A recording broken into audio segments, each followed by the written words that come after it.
Hello, everyone, and welcome to another exciting episode of the Action Toon Brothers. I am Ben.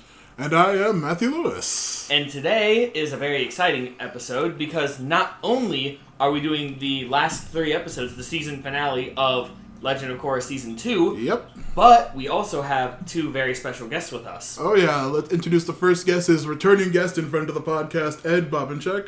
What's up, y'all? I am the Moonslayer. And our second guest is actually first time on the show, our other buddy, Chris Bow. Hello, I am Chris, and catchy taglines are not my thing. Ah, there we go. Fair enough. That's snazzy enough. Not robot-like at all. And now that we're all here, all set and ready to go, let's just dive right into episode 12, Harmonic Convergence. Convergence. Yes, and we start off on Julie, the ship, not the actual person. With Team Avatar, including Tenzin, Kaya, and Bumi, Yep. where Kaya is being healed by Jinora. Huh? Is healing Jinora, which, by the way, she still has not been in her body for all this time. And as that's happening, right? I think they do say it has been a week. Also, we keep hearing this beautiful flute music playing over the scene since the beginning of it. I literally did that on my notes before. which we actually find out is Bumi playing a flute. Like a nice little wood flute. As Korra is training more... Angry airbending, just punching in the air. Yep, we get Tenzin being like, this is what Unalaq's gonna do. And Korra's just like, Rah! Yeah, Mako's just sitting there watching, just being like, oh boy, Bolin, of course, with a cool purple coat. Yeah, the cool purple, like, plastic cake. Yeah, and a cool fairy cake. Yeah. I said a floppy pie slice. It was really Yep. I don't know. That's right. what the hell that was. Pie. And we actually find out about this battleship called the Julie. There's an entire section with funhouse mirrors, and there's also what were they called? Cat gators. Cat gators. Yeah, ate his pants. Why can't we see those? I think we've seen like weird alligators before, but Why yeah. does a ship have funhouse mirrors? Doesn't have. Because It's very. Also, is crocodilo? Those things exist, right? Crocodilo? Yeah, I think Yeah. I don't know. I think So there's crocodillos and cat gators. Yeah, Right? Yeah. Okay, just making sure I got that. We right. went over this one of the episodes where like the with the wand episode, especially where it was like thousands of years in the past, but still there were like pig chickens and pig cows and like all kinds of weird cross animals. It's like, okay, that predates the Avatar, I guess. I guess that makes sense. I mean, because this setting is literally where like automobiles are just starting to become a thing. Yeah, so That is fair. But then as all of that is happening, as Bolin is talking about his coat and all that stuff, Bolin's like, so have you told Korra about the breakup and everything like that? And making out with Asami. Yeah, and making out / dating with Asami. And of course Mako's like, I'm waiting for the right time, in which Bolin gives him some sage advice. Yeah. Because His own giving crappy advice. bad news to a woman is like pulling off a blood-sucking leech. You just gotta do it fast and get it over with.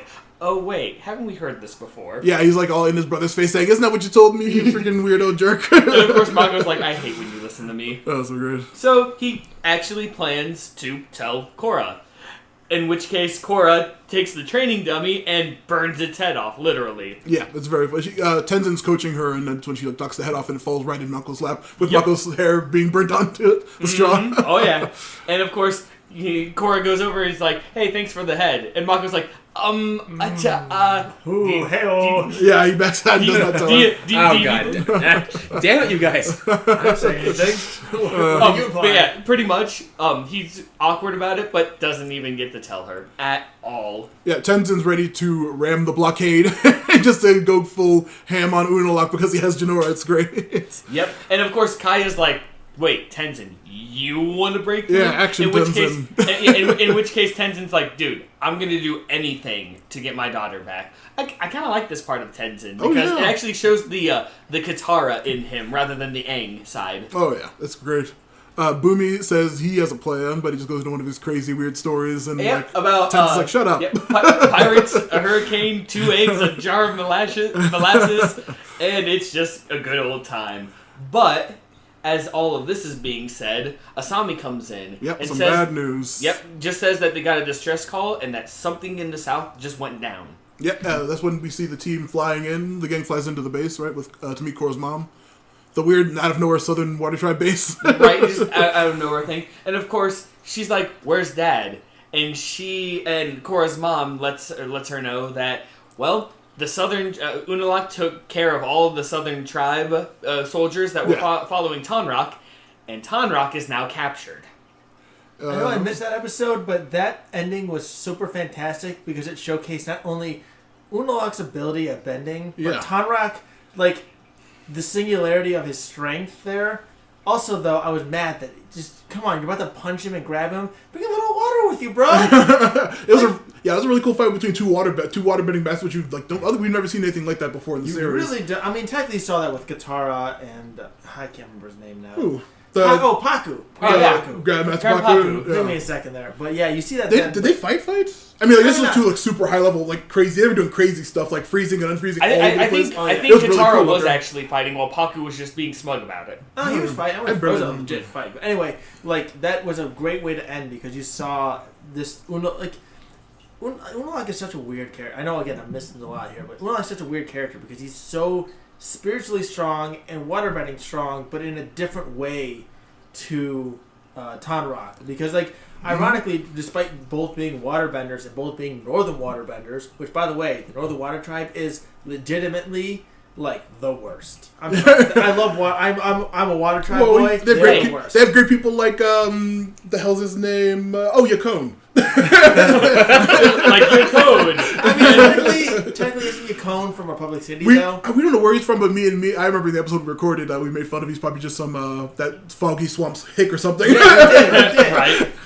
But yeah, no, the North Water Tribe has literally produced almost nobody good except for Tonraq. But that's only because he went down to the south, and that's when he became good. Literally, what's the North done? Okay, I guess the moon. Okay, alright, whatever. I would say that they have a lot going on. Just the moon. They have a lot going on up there because, like, that's the actual real, like, important capital, and that's what just, like, the whole season's been about. Like, that was just... They've been important. The South has always been, like, a crappy little, practically nowhere, like, still in huts when the North was doing really well, and that's why they're so, like, we feel superior, and they can just come in and take over, and they easily took over. Well, that was more so because the Fire Nation, I'm guessing it was just easier to get to them. I mean, they were just hammering on the Southern Water Tribe for those 100 years. So that's what took them down so far. Yeah. So to see them, like, early in the season when you saw them at such a height, and to see them where they're at now, it's honestly astounding. This is only 70 years, and they're at such a peak level. Oh yeah. Also, I'm about to say we're getting waved down from Ben definitely. because this is typical podcast banter with like just going on a huge tangent in the middle of a thing. People appreciate it, don't worry. Oh yeah, they will. But speaking of all of that, after finding out Tonraq has been captured, we get Jinora. We have her getting carried in, and Katara's like, okay, Katara. What happened? This is when we find out. Not only after they tell her, that her spirit's not in there. This is where we actually find out that it's almost been a week and that she's kind of slipping fast, even though Kaya has been trying to keep her energy flowing. I don't know if it's been like scheduling so far, but now it says like it's hours before Harmonic Convergence right now. They also mentioned that too. So yeah, it's just everything is not going so well. Yeah, Unalaq has the portal surrounded. They also find out here that he has a huge encampment of people. And of course, that's when Bumi gives another heartfelt story about sandbenders and using a catapult to go in from above. Yep. And of course, Tenzin is like 110% done with Bumi's wild stories. It's great. They make the plan, but with that story, they make the plan to use the Sky Bison and the planes to fly in and to attack the base. Which I was like, that's really cool. Actually, gonna have a cool, weird, like, air raid on the thing. I'm sure it'll go great. Surprise attack. Yeah, surprise attack, What can go wrong? Speaking of going wrong, we cut to Desna and Eska. Yeah. And they're walking in, to their dad, and they're just like, hey, why are we still here? Yeah. Now we've unified both of the tribes. We can go home now. All the portals are secured. And Unalaq is just like, oh, come on, what I'm doing... We're not going to need any tribes or anything like that. I have big plans for the whole world. And also, Korra's on her way. Like, what? How do you know that? I just know. I just know Did anyone else, when they first watched this, get... What was it? A wobble the table? Might pick up on the thing. Did anyone else, when they first heard him talk about unifying and all this, get a real Fire Nation vibe? Oh, yeah. Definitely an Ozai vibe. 100%. Yeah, I kind of did too. More so technically a Sozin vibe than an Ozai vibe. Fair. Yeah. He adjusted his glasses, ladies and gentlemen. Just another great visual joke on the podcast. But yeah, he's definitely planning like a weird like Water Tribe conquering thing. It's really cool. Wait, was Sozin not also like about like conquering the world, or was that Sozin's just Ozai? Sozin actually did it. Ozai was just like ruling after the fact. Yeah, yeah. because Sozin's reasoning for the 100-year war was the Fire Nation is so prosperous, we should spread that prosperity with the rest of the world by force if necessary, of course. Yeah. And First, then, let's kill all those airbenders. yeah, that's exactly what it was. And then, of course, Ozai was picking up the pieces of all that and trying to go with the entire world, not just, the Fire Nation. Well, no, Sozin doesn't want to conquer the entire world. He just was, masquerading a little bit more so than Ozai. Yeah, and then he had Azula do all the real work. Yeah. But now, speaking of doing the work, it's time to put the plan in motion. So we get Bolin, who is an earthbender, on a plane, with Mako, both on each side of the wings, while Asami flies it to cause a distraction. And as they're going to find an opening, Oogie, with everyone else, are just going to fly into the spirit portal and seal them. Yep. That way Vaatu cannot escape or anything like that. And of course, there's no one can foresee this plan. Everything's going to go fine. Immediately as the fog clears, they see spirits everywhere. Yeah, and all around the portal. We're talking like an armada kind of amount of soldiers. And Bolin's just like, okay, they saw this coming. Yeah, and after a really cool fight, basically you see a waterbending army at its finest, actually fighting. It reminded me of the Bossing say when they were raiding and all those earthbenders were trying to take down. Was it Aang or was it Azula's gang they were trying to take down? When they had all those army earthbenders flipping things and throwing huge boulders that was when Aang and them were trying to get back in. Yeah, they're trying to get back in, but the Dai Li took over. Yeah. Oh right, yeah. That was a really because you actually see tons of air or earthbending missiles being shot at Appa.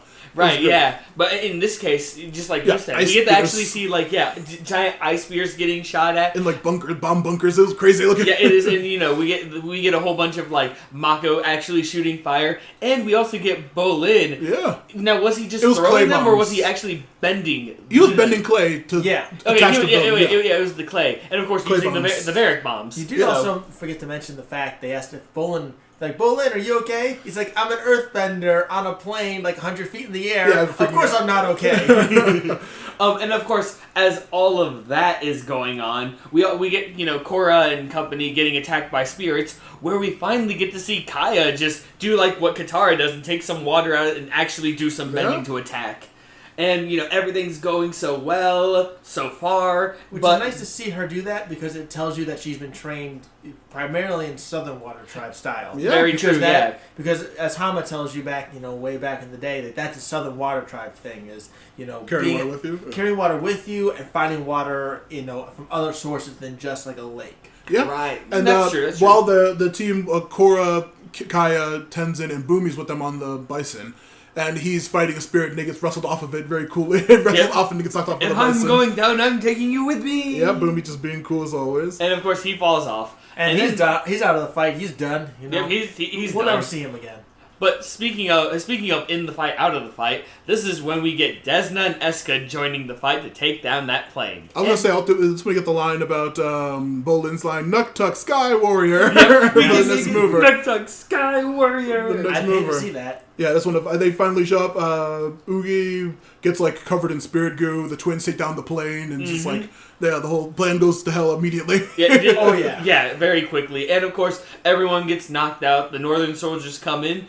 Korra fades out of her consciousness, and then she comes back in, tied up where Tonraq is. Real quick, I do want to mention something that this fight did was it's one of the few moments to me that Mako really shows his strength. Obviously Bolin does, constantly throughout the series, but Mako does not get as many moments like that. And there's one particular scene where he's firebending in front of a bunch of soldiers. And as they're flying back away, you see the flames still going. And mind you, they're fighting on a fucking ice place. Yeah. They're fighting on snow and ice. And to see that fire still burning, and just to see the strength of it going down, is one of those few moments where you're like, oh yeah, Mako is actually a really powerful bender. Yeah, I wish I could see this more. I can do it that more Mako, but he's great. I mean, I can do that more Mako, but it's nice to see a character be given such good moments. That. I know, right? I mean, he literally starts out with lightning bending. In the previous Avatar series, you only saw that with Azula. And Iroh. And then Mako can just casually do it. Jesus fucking Christ. Well, we found that family has a lot of really powerful stuff going on. Oh, yeah. But yeah, it's not even that too. To your point about lightning bending, I mentioned this in the last finale. Like, lightning bending does not get used often, and in fact, in these 3 episodes, mind you, this is like the fate of the world is at stake. You know, what's going to happen? You got to be going all in at every second. We see lightning bending from Mako one time. Yeah. Once. Yeah. Technically twice, because we see him using it in the factory, and then we actually see it another time in these 3 episodes. Oh, yeah. And We'll get there. The fate of the world on the line. Yeah. Once. He should have done it more, yeah. You're right. And speaking of the fate of the world and all of this stuff, Unalaq walks in with Desna and Eska saying, "Hey, now you're all captured, and now blah blah blah." Finally tells us his about, plan. Yeah. Evil speech about how he is going to create a new world, and then he reveals his plan, where he is going to fuse with Vaatu and become the Dark Avatar, which is weird because he can't be an avatar if he doesn't have all 4 elements. Well, we found he has one weird ability that the avatar doesn't have. But, like, we'll get there. No one jump ahead. No, it's just, he straight up's like, I'm going to be the Dark Avatar. Yeah, but it's after that. Yeah, Why after does that, obviously, that would be okay? after the obviously evil framing of that name, he immediately does say what Juan did was bad, and separating humans and spirits was the wrong thing to do.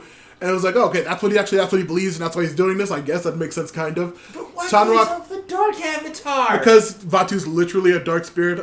I guess maybe I'm not going to try to justify his crazy plans. Yeah, I mean, I guess you could make the argument that the avatar that we all know and love is based on Rama, like explicitly a spirit of light. Yeah. Right, so I guess like one could say, well, why can't we have a similar figure that is explicitly a spirit of dark, kind of embodying a similar theme of balance in that regard. So it's like, well, we have one avatar in explicitly in light. Well, why not introduce a dark avatar? Right, yeah. the yin to the yang. It's an equally valid concept, except the dark avatar, we don't. I mean, I guess would theoretically have power over the 4 elements, and I mean, well, no, it doesn't. He would have to because like the process of which Juan went through to learn them didn't have anything to do with Rava specifically, except for that she allowed him to hold more than one while he was training, and then eventually he held all 4 of them. But like, that'd be a whole process for him. But like I said, we'll get to that the Dark Avatar concept when we get to the Dark Avatar.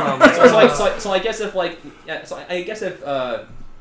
if becoming the Dark Avatar would theoretically allow you to wield all 4 elements. It's just that you'd have to learn them, maybe. Yeah, it's just that Unalaq specifically is a waterbender, so that's all he knows how to do now. But also, while we're gonna go off topic in the episode, but like also I was gonna say, Juan was given those specifically by a lion turtle. I don't think there's any way for him to be given the elements again. Well, now, right. Actually, I just realized actually, it actually does make sense for Unalaq to be the avatar and not have all the elements because, well, that's exactly how Aang did it. He was just an airbender specifically. He just had to learn all the other ones. So yeah. But anyway, yeah. But like you said, we're getting off topic because the name Dark Avatar bothers me because that's like dumb. I'm an evil oil baron. Yeah. It's like no, you're an oil baron who's doing evil things here. Like you don't call yourself a bad guy.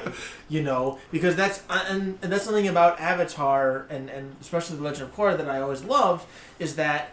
The villains have a point. And Unalaq's point of, spirit equality and what Juan did was wrong and those things, there's a nobility in that. It's just like how Amon's point of equality for benders and non-benders had a point. He didn't call himself a terrorist. He called himself an equalist. So Unalaq calling himself the Dark Avatar is like, again, it's like, Amon calling himself a terrorist. That's what bothers me. Well, not necessarily. Like you could make the argument that that the word dark and the word and the concept of evil are not the same thing in this universe. Yeah.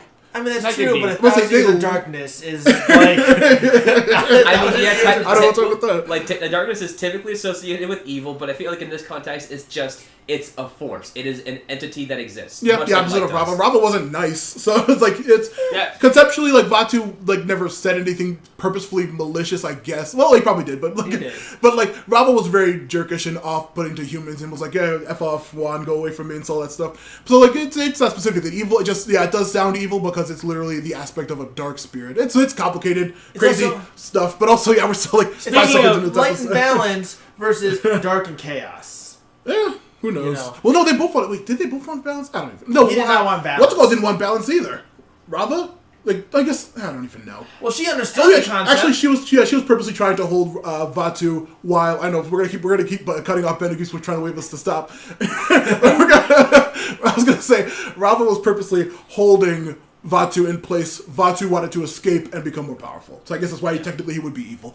Now, where the hell are we in these notes? All I was going to say is we'll get that either in between episodes or when that episode comes up. However, after that evil plan being revealed, and I'm gonna say, yeah, you sound like Todd Rocket trying to convince his brother not to be evil anymore. It does not work. I'm not M Water Tribe.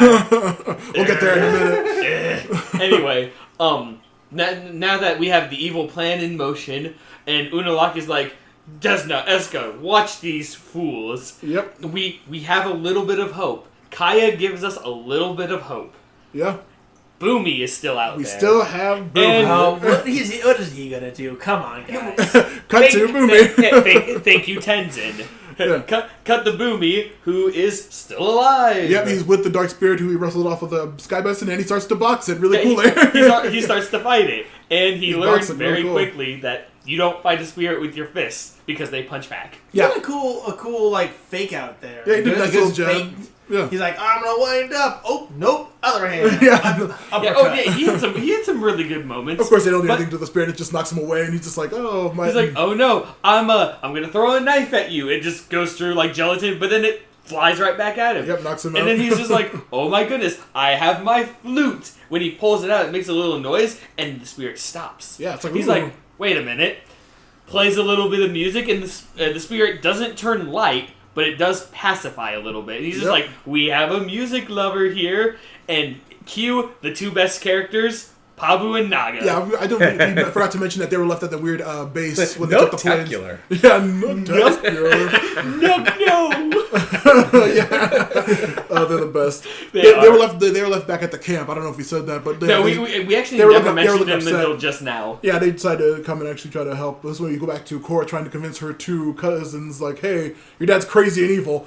And he's just like, they're like, no, shut up, he's right. They're like, well, he did try to, like, when I was about to die, he really didn't care. Oh, much. no, not yet. Oh, not Not yet? Oh, yet. no, not That yet. was like- But he's totally not evil. I thought the same thing. I was waiting for it. I'm like, oh wait, that's not. Yeah, that's later. We had Desna's like, no, my father's good, and Yeah, he's the wisest man in the world. Yep, pretty much. And then we go back to Bumi and company, and he's all like, he actually takes down a guard and everything. He Yeah, he's dresses up solid like snake one. king all through the base like a cool dude. And he totally tries to Pied Piper all of the spirits. He plays his flute, the spirits start surrounding him, and then they immediately proceed to attack him. Yeah, they start beating him up, and he just slips out from underneath him, and he's like, it's not And working. he's like, it's working. Do. He gets attacked. It's not working. Runs and like panics, goes into one of the tanks, and then the spirits just take over the tank, Yeah. which makes it literally go haywire and destroy everything. Yeah, it's in also that base. it cords to like some kind of what is like a tower in the middle, and just like starts swinging and taking down all of the tents and like knocking over all the people.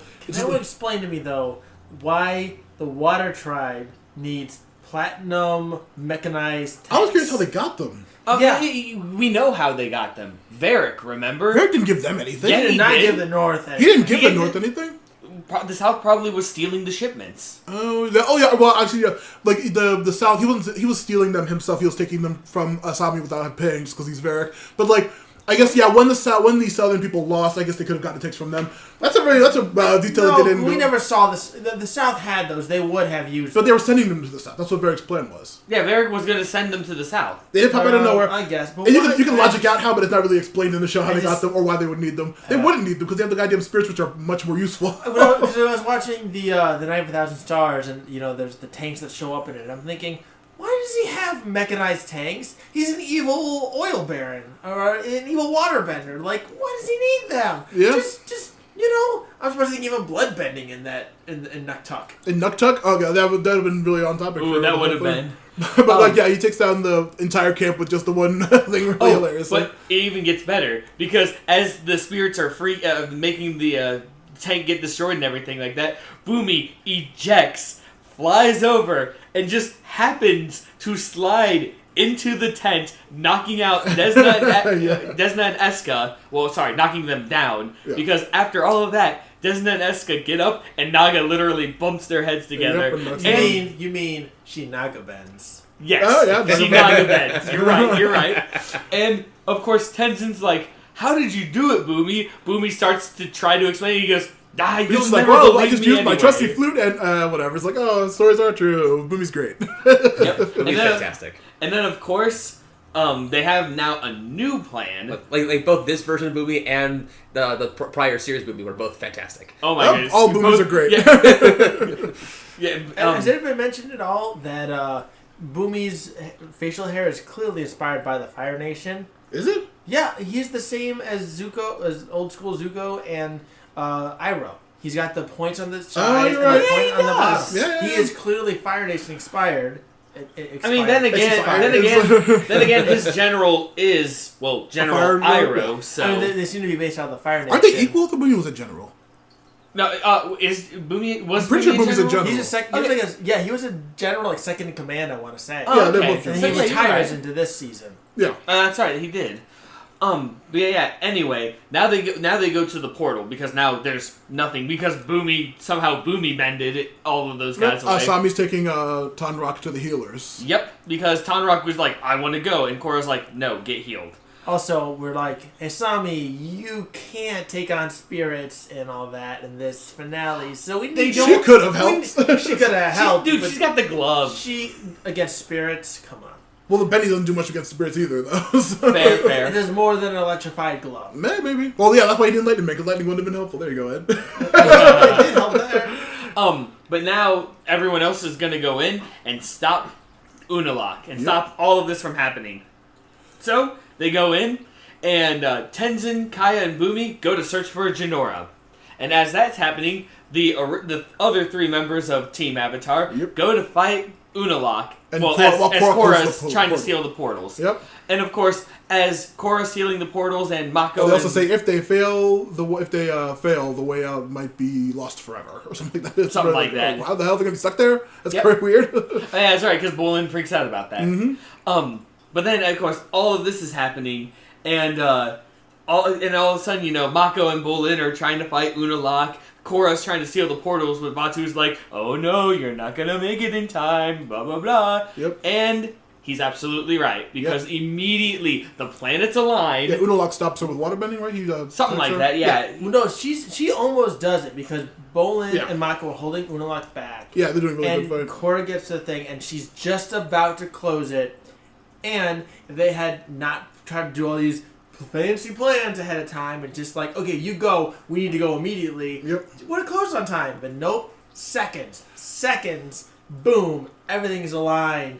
Harmonic Convergence begins. Yep, dark energy fills the whole planet. Is it dark energy, or is that just like planetary? It's darkness. It's literally darkness. It's dark cosmic energy. I'm assuming it's like Kingdom Hearts level dark energy. Who the fuck knows? Yes, because it's the darkness in everyone's heart. So this is one of those the weirdest moments in Avatar, which is crazy because later on in this episode it gets even crazy. It gets really crazy. But the craziest thing to me is not only is there all the planets they show outer space, but this is, and they refer to it, Earth. This is Earth. This whole thing takes place on Earth. I think in the one episode, me and Ed, we talked about how the planetary system did not look like ours.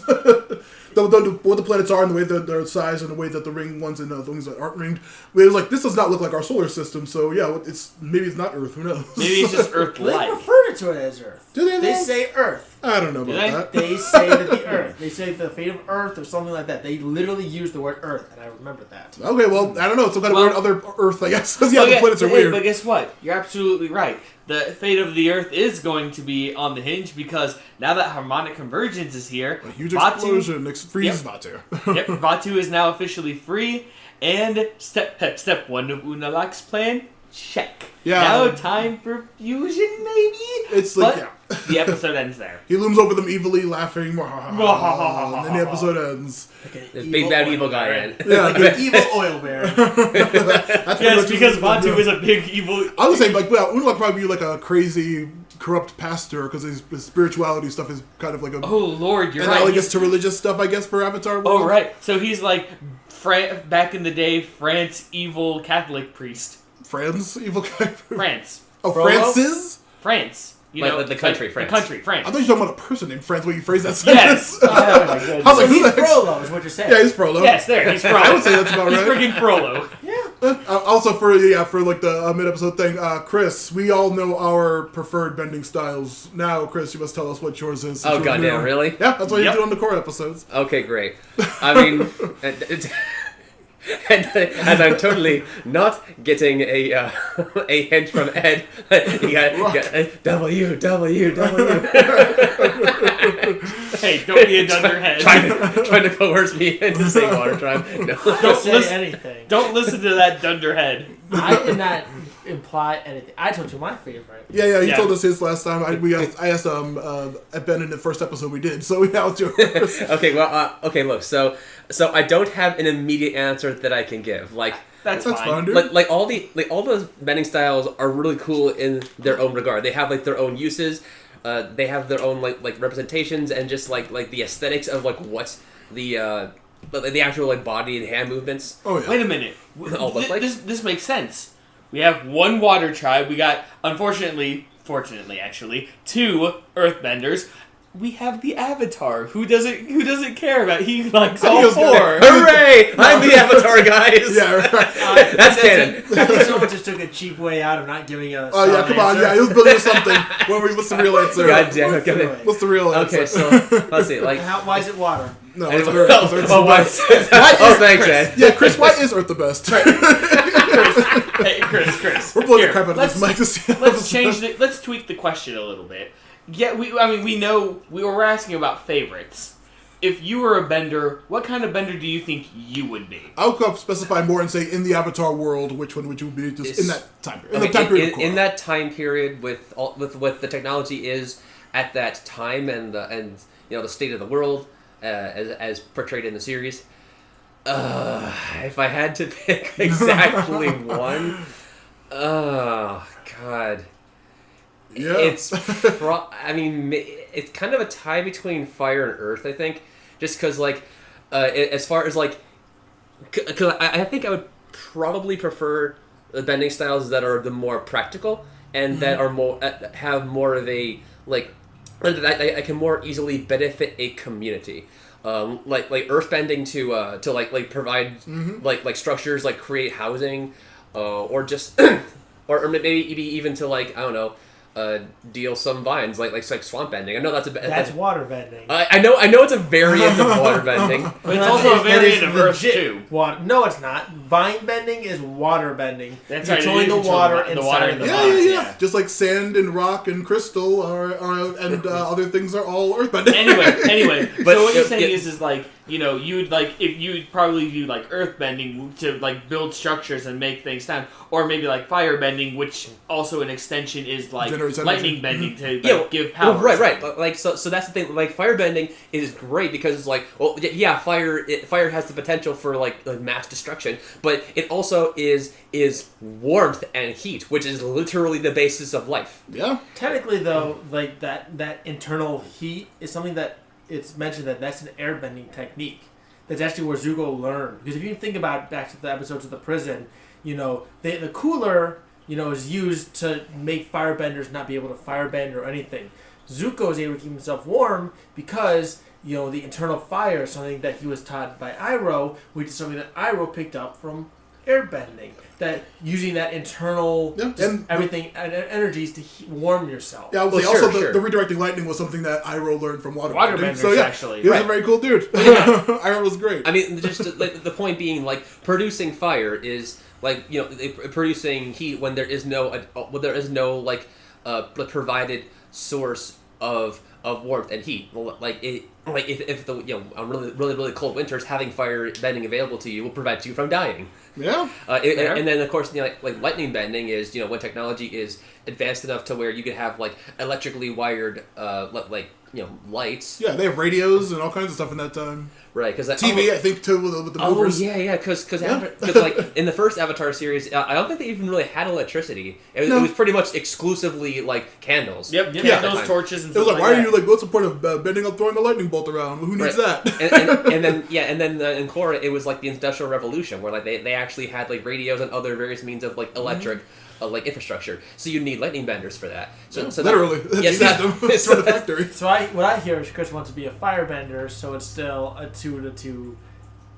It's 2 for Earth, 2-1 2 in one. 2 to the crappy earthbending, and then 2 against the crappy earthbending. Oh, it's just against air earthbending? high five, Chris. And then, hang on now. Hey, he's firebending. He's not airbending. Hey, you're gonna leave me hanging. Okay, no, hang on. Yeah, you're saying that's my talk about firebending. It means he's on your team with water.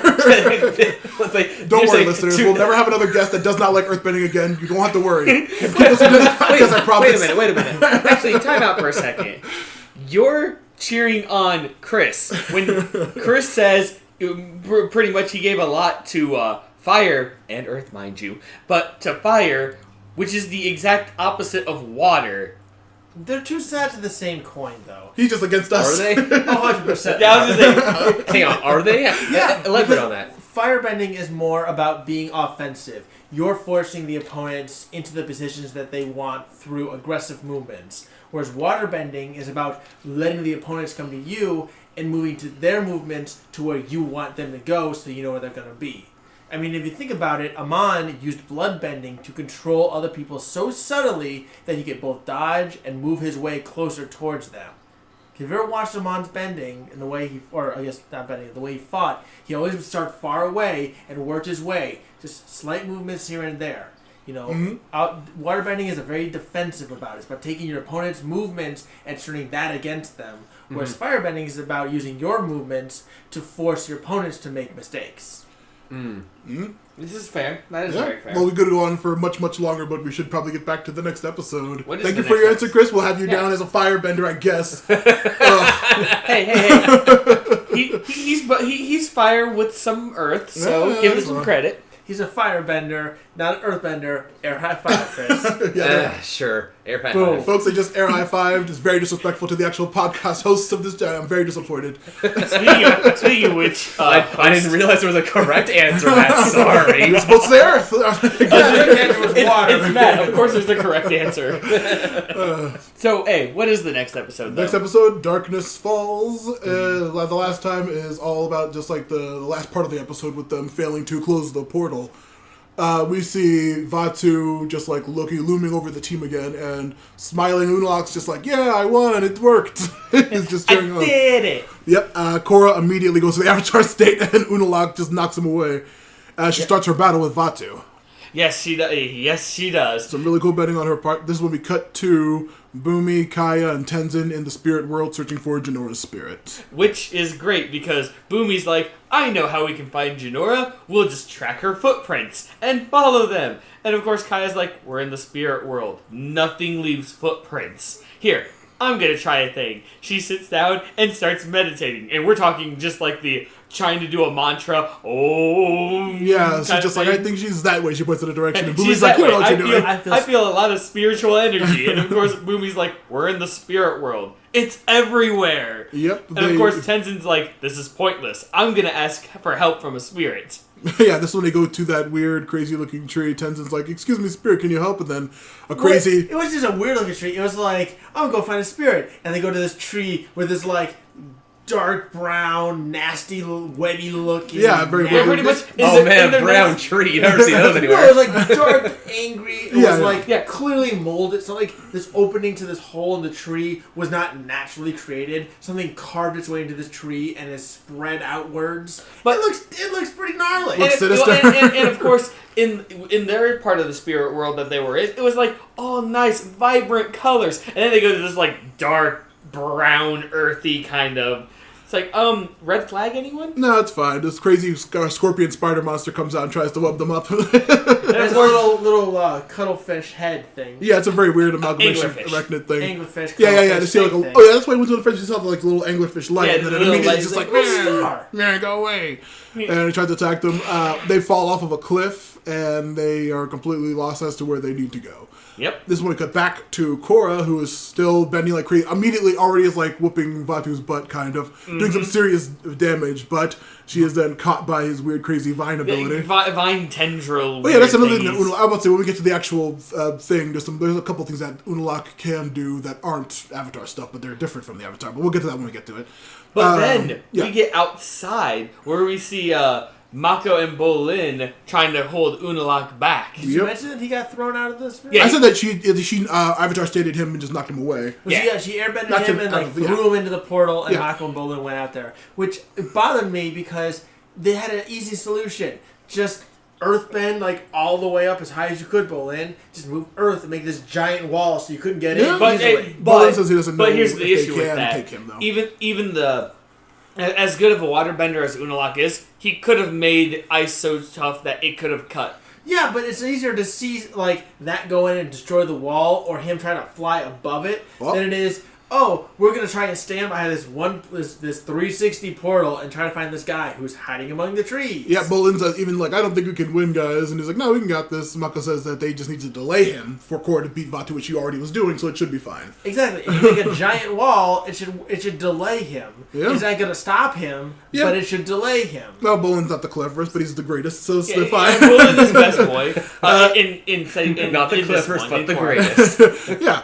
But back with Aang's kids, as I keep referring to him in my notes. Aang's kids. They wander around, and a sassy mushroom, they see, because it's like, you didn't come at me before. It's okay. Hey, I've seen, and Tenzin's like, I've seen that mushroom 5 times. And of course, Bumi's like, no, you haven't. And yes, I have. Like, while they're wandering lost in the zone where they're going, they finally meet Iroh. Best boy tag. And the fact that they know Iroh was very, dull. I was like, hey, they actually got to meet him before he, left his body, whatever the heck he said he did. And of course, Iroh's like, hey, you guys shouldn't be here. Oh, he's also with one of Wan Shi-tong's foxes. Yep. Wan Shi-tong's foxes. That is definitely weird, because Wan Shi-tong at this point is like... also, I don't know if they ever go into, why Wan Shi-tong was willing to work with frickin' Unalaq. Oh, no, they actually do explain that. When? Wan Shi-tong actually tells Jinora why. No, they say, he's evil, why would you do that? And he says, you shouldn't believe everything you hear, and then, then he attacks and that's it. Yeah, you're talking about that. Gotcha. Wan Shi-tong is a weird spirit, and at this point, I feel like, because he spent time in the human realm, and has seen almost the worst of humanity, he's the kind of guy who's like, oh, humans are all the worst, because I've only seen the worst. So, I mean... I'm not going to say that Avatar is political, but... I was going to say, in terms of what Wan Shi-tong thought, Aang and them were, cool with him when they went into the lab, and they just said, oh, yes, they wanted to do war, and then he kicked them all out. But he was cool with the librarian for however long he was alive. Yeah. Was he, though? We don't know, yeah. Oh, you think he killed him? There are a lot of books next to that guy. I don't know. I feel like that... He looked like a mummy more than he was... I was going to say, what guy? There was a corpse. Yeah, well, he looked more like a mummy than he was, ripped up or anything like that. He talked about him negatively. He did not have any kind of fondness in his voice. The last person to say that is still here, dead guy. Not I said that, so he got his wish. I could stay here forever. And then, and was coming out to this thing and get out of here. He's like, I could stay here forever. And he did, and I'm just like, oh, well. He already wanted. Define forever. Anyway. I mean, really, if he had, wanted to really stay there forever and was actually beneficial to it, he would have been able to be like Iroh, where his spirit was left alive. That is peculiar. He shouldn't have. Well, he was. We don't know the deal with Iroh though specifically. He was academic. The scholar was academic. He wasn't spiritual. Iroh was super spiritual. But he also entered. It's still nebulous how that even works because he entered not through a spirit portal, but just being in the library, which went back to the spirit world. Via just sinking in that weird sand. Who knows? Spirit magic. Later in this episode, we see an example of humans in the spirit world as well. Legit humans. Oh, yeah. And there is a bit of nebulous, do they age? Yeah, do you're they not age?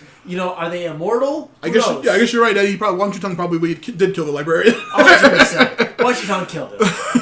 Anyway, Iroh wants them to leave because with Vaatu and the darkness spreading, it's not safe, and they will end up in the land of the lost souls or whatever. And they're like, "Oh, what does that mean?"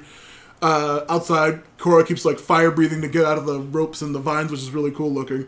She eventually escapes and like goes to the Avatar state again, and once again is like ready to defeat him, ready to defeat Vaatu. She's really whooping his butt. She's actually getting ready to reseal him at this point. And then of course we cut back outside where Mako and Bolin are actually doing really well until we see someone pop from behind their rock wall and says, "Hello, my turtle dove." Yeah, my feeble turtle duck. And it's Eska and Desna, and they completely just annihilate them instantly. Of course. That's actually surprised me multiple times because I don't know why, but I always feel like they're in the North Pole when Unalaq is thrown out. I always feel like that's the North Pole. No, I think clearly it had to be the South Pole. Yeah, it had to be kicked Desna back into the South. and Esna were there. I couldn't tell where she tossed them to, but it has to be the South because they were right there. The change of that area just was so vast. Yeah, it was all legit ice. I'm pretty sure we could have there was like dark. It was a yin yang, so you could probably see which side was light and which side was dark. I'm pretty sure the white one was Southern tribe. I mean, it had to have been South. There's no way we would have seen because Korra would have run into Desna and Eska running through the battlefield. Yeah, but this is when we cut back to Aang's kids, and they say like, "Oh, Tenzin knows what he says." When Iroh says "Land of the Lost," Tenzin knows exactly what he means. They go back to the Scorpion, who like, "Hey, we're bugging you again," and then it immediately pops out, webs them up, and drags them off. So this giant chasm, this chasm of nothing but fog. Yep, and we find out it is the fog of lost souls, where they will never escape. And then, of course, it cuts back to Korra, who's getting really, really close, but then Unalaq stops her with some water bending, and then they start bending each other. Yep. And then, of course, as that's happening, Bolin and Mako wake up, and I like this scene because as they kind of wake up from being knocked out, like, Bolin looks at Mako, and Mako just looks and he just gives a nod. And then, of course, they just get free from Desna and Eska and go back into the portal. And then, of course, as all of this is happening, Korra is trying to... she's still losing, but then Vaatu does enter Unalaq, and he warps the portals. It's just crazy. They absorb each other, and then Unalaq touches the portals and gets a ton of energy. Did. Yeah, gets a ton of crazy energy from it. And now he gets to say the one thing I know Ed's gonna hate. We are now the Dark Avatar. Yeah. Unalaq says that he will bring a new world of spirits and humans, and he will rule as the new Avatar. Korra and him clash once again like Saiyans in the sky. It was a very pretty much Dragon Ball Z fight. Wait, so episode 12 where Unalaq starts being like, we gotta do new world, or we gotta take over the world. He was very vague and vaguely menacing, I guess earlier. Yeah, he was vague about it, and you didn't really. But he didn't catch conquer on himself. But episode 12 is when he's more like, hey, this is what I'm doing kind of thing. So episode 12 is when we start catching on that, hey, this guy is going to do some weird cosmic woody-doo and stuff. Yeah, for some kind of weird New World Order plan. I just thought it was kind of a weird and just seemingly coming out of nowhere when it was like, we gotta open both portals. Use the Avatar, have to open the portals, and she's like, okay, yeah, great, we gotta unify humans and spirits. Cool, the portals are open. Hooray, mission accomplished. And then of course, as we mentioned, Desna and Eska are just like, what are you doing? We're done. We accomplished our objective. We can go home now. No, I have to feud with Vaatu. I'm just like, what the hell's happening? Where did this come from? Why are you doing this? Also, they never really explicitly say it, but it's I guess it has to be implied that the dark spirits that were attacking the southern tribe before the season started and into the beginning of the season was also his doing somehow. It had to have been. Could have been. Yeah. Because in A 9,000 Stars, he's literally dark spirit bending. I mean, he's literally riding on top of dark spirits. Yeah. To fight and to take out people.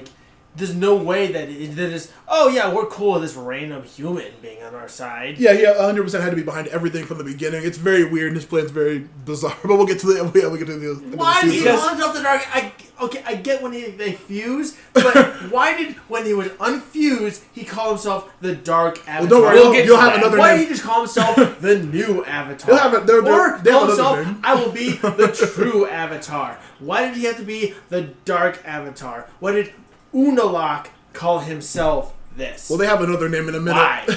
They'll have a new one in a hot minute. It makes sense. It makes sense when Vaatu and Unalaq are fused, but it does not make sense when it's just Unalaq talking about the plan. I'm sorry, this bothers the heck out of me. You know, I guess he was already dark and evil beforehand. He was always an evil person. But yeah, the name is the Dark Avatar. But they never call themselves that. That's just what he is, I guess. But he shouldn't have called himself that at any point. Someone else should have called him that.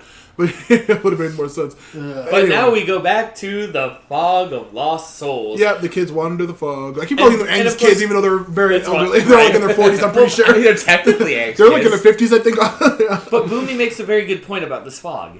It's why is this a prison with no bars? Yeah, Tenzin said he's read about it, and he says, yeah, it's a prison. And then he's like, why? How is that? Like, well, how is that a prison without bars? And then we see, crazy... Well, first he explains commander. that the fog is actually a spirit that pretty much feeds on... Yeah, infects your mind with your worst, darkest, like, secret or whatever that you have to live over and over again. Kai's like, how long can we live here? Enter... I am Zhao, the Conqueror, the Moonslayer. I will capture the Avatar. Yep, we get a cameo period from General Zhao. Admiral Zhao? Admiral Zhao, thank you. And it's still Jason Isaacs, which is great. They brought him back. This was also Lucius a from fantastic way to Harry tie Potter. up that point because it was always really nebulous I can't whether remember how he he died or disappeared. not. What happened? When the Tide Spirit Tui was and going La? back, was going back.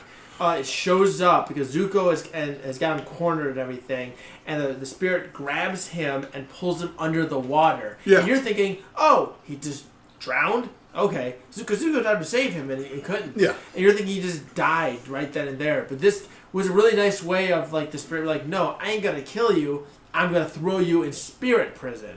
Yeah, it's For a the, very rest cool of you, for the rest of your eternity. And it's a very funny thing where he thinks that Tenzin is Aang, and I was just like, oh, Yes. that's great. He's like, oh, you're the Avatar, and he's like, get off me. He's like, Yeah, nuts and him of course away. Kai and Bumi like push him aside and like get him away. Yeah, they just bend him away, and he's just like wandering the fog. I'll get you, Avatar. You're older, but I still recognize you. That's great. I still that's recognize funny. you. I mean, And to of be course, fair, I'm sure he saw bits of Aang and Tenzin. well, yeah. You can imagine he's an airbender. there's a bit of Aang. That's probably the first caused airbender he's ever seen in his Tenzin. life. well, No one caught that, right? I have not. I'm glad I didn't. yeah, I'm kind of glad I didn't I'm either. sure You're in, right, Chris? A bit of Aang caused Tenzin. Oh god. And Honestly, no, I don't get about whatever. Let's just move on. Let's all Even just. this R-rated or PG-13 rated? We've already. I'm pretty sure I said Anyway. the F word at the end of the last episode. well, then again, he did already drop an F-bomb. So, but anyway, Tenzin's like, okay. Wasn't there. I'm in. So Tenzin's like, okay, so we don't get into any more crazy shenanigans. Literally ties his brother and sister to him and he's like, Yep. we're sticking together. We're not going to let the madness come over. Yeah, back outside, Korra and Unalaq fight, and Korra is now losing until Rava talks to her and like tells her like, "Oh, come on, you can do this." And, like gives her a little buff, and she still continues to fight. They're pretty much at a stalemate at this point. Right. Back with Aang's kids wandering, Bumi starts screaming and yelling about cannibals out of nowhere. And of course, Kaya's like, who are you people? You can't tie me down. Yeah. Unties herself and Which is actually immediately- another really nice moment. This fuck is a about good Souls insight is into great. it's a good insight into her character. Exactly, because they mentioned early on in the season that she was Traveling around trying to find herself. Exactly, she was Yeah. trying to figure out who she was and all that. And I believe the comics expand on that a little bit. Yeah, they do. Yeah, a little bit. I don't know because I haven't read the Korra one. Also, yet. that's way after the series, so you shouldn't check them out yet. I'm Yeah, not, don't wait, though. Trust me, I'm not going to until I'm done with the series. But it was a nice moment that you can't tie me down. It was her fear of being put into a situation where she didn't feel free. Yeah. Which is ironically nice because again, she may be a waterbender, a southern waterbender, but you hear that little bit of airbender in her. You can't tie me down. Yeah, she's a very free spirit. That's a little, she's a really interesting character. So They all untie probably themselves. makes sense from being raised by an airbender. Yeah, by Aang, who barely took care of his other kids besides Tenzin. Yeah. Especially poor Bumi. And of course, after this separation happens, I'm sorry. They I'm untie gonna take themselves and run off. I'm gonna take over this next one because we get Mako and Bolin frozen, and we get Desna and Eska. And of course, Mako is like, "Hey, you need to free us. Your dad's doing all this evil stuff." And of course, they're like, "No, our father is the wise man, but he doesn't care about you." This is when Desna's it's like, he did want to not heal me. Not heal him. He just wanted to leave him while he was dying. He didn't want to just leave me to die. Maybe we should rethink this. Mako's like, yes. Eska's like, no, he's poisoning your mind. And then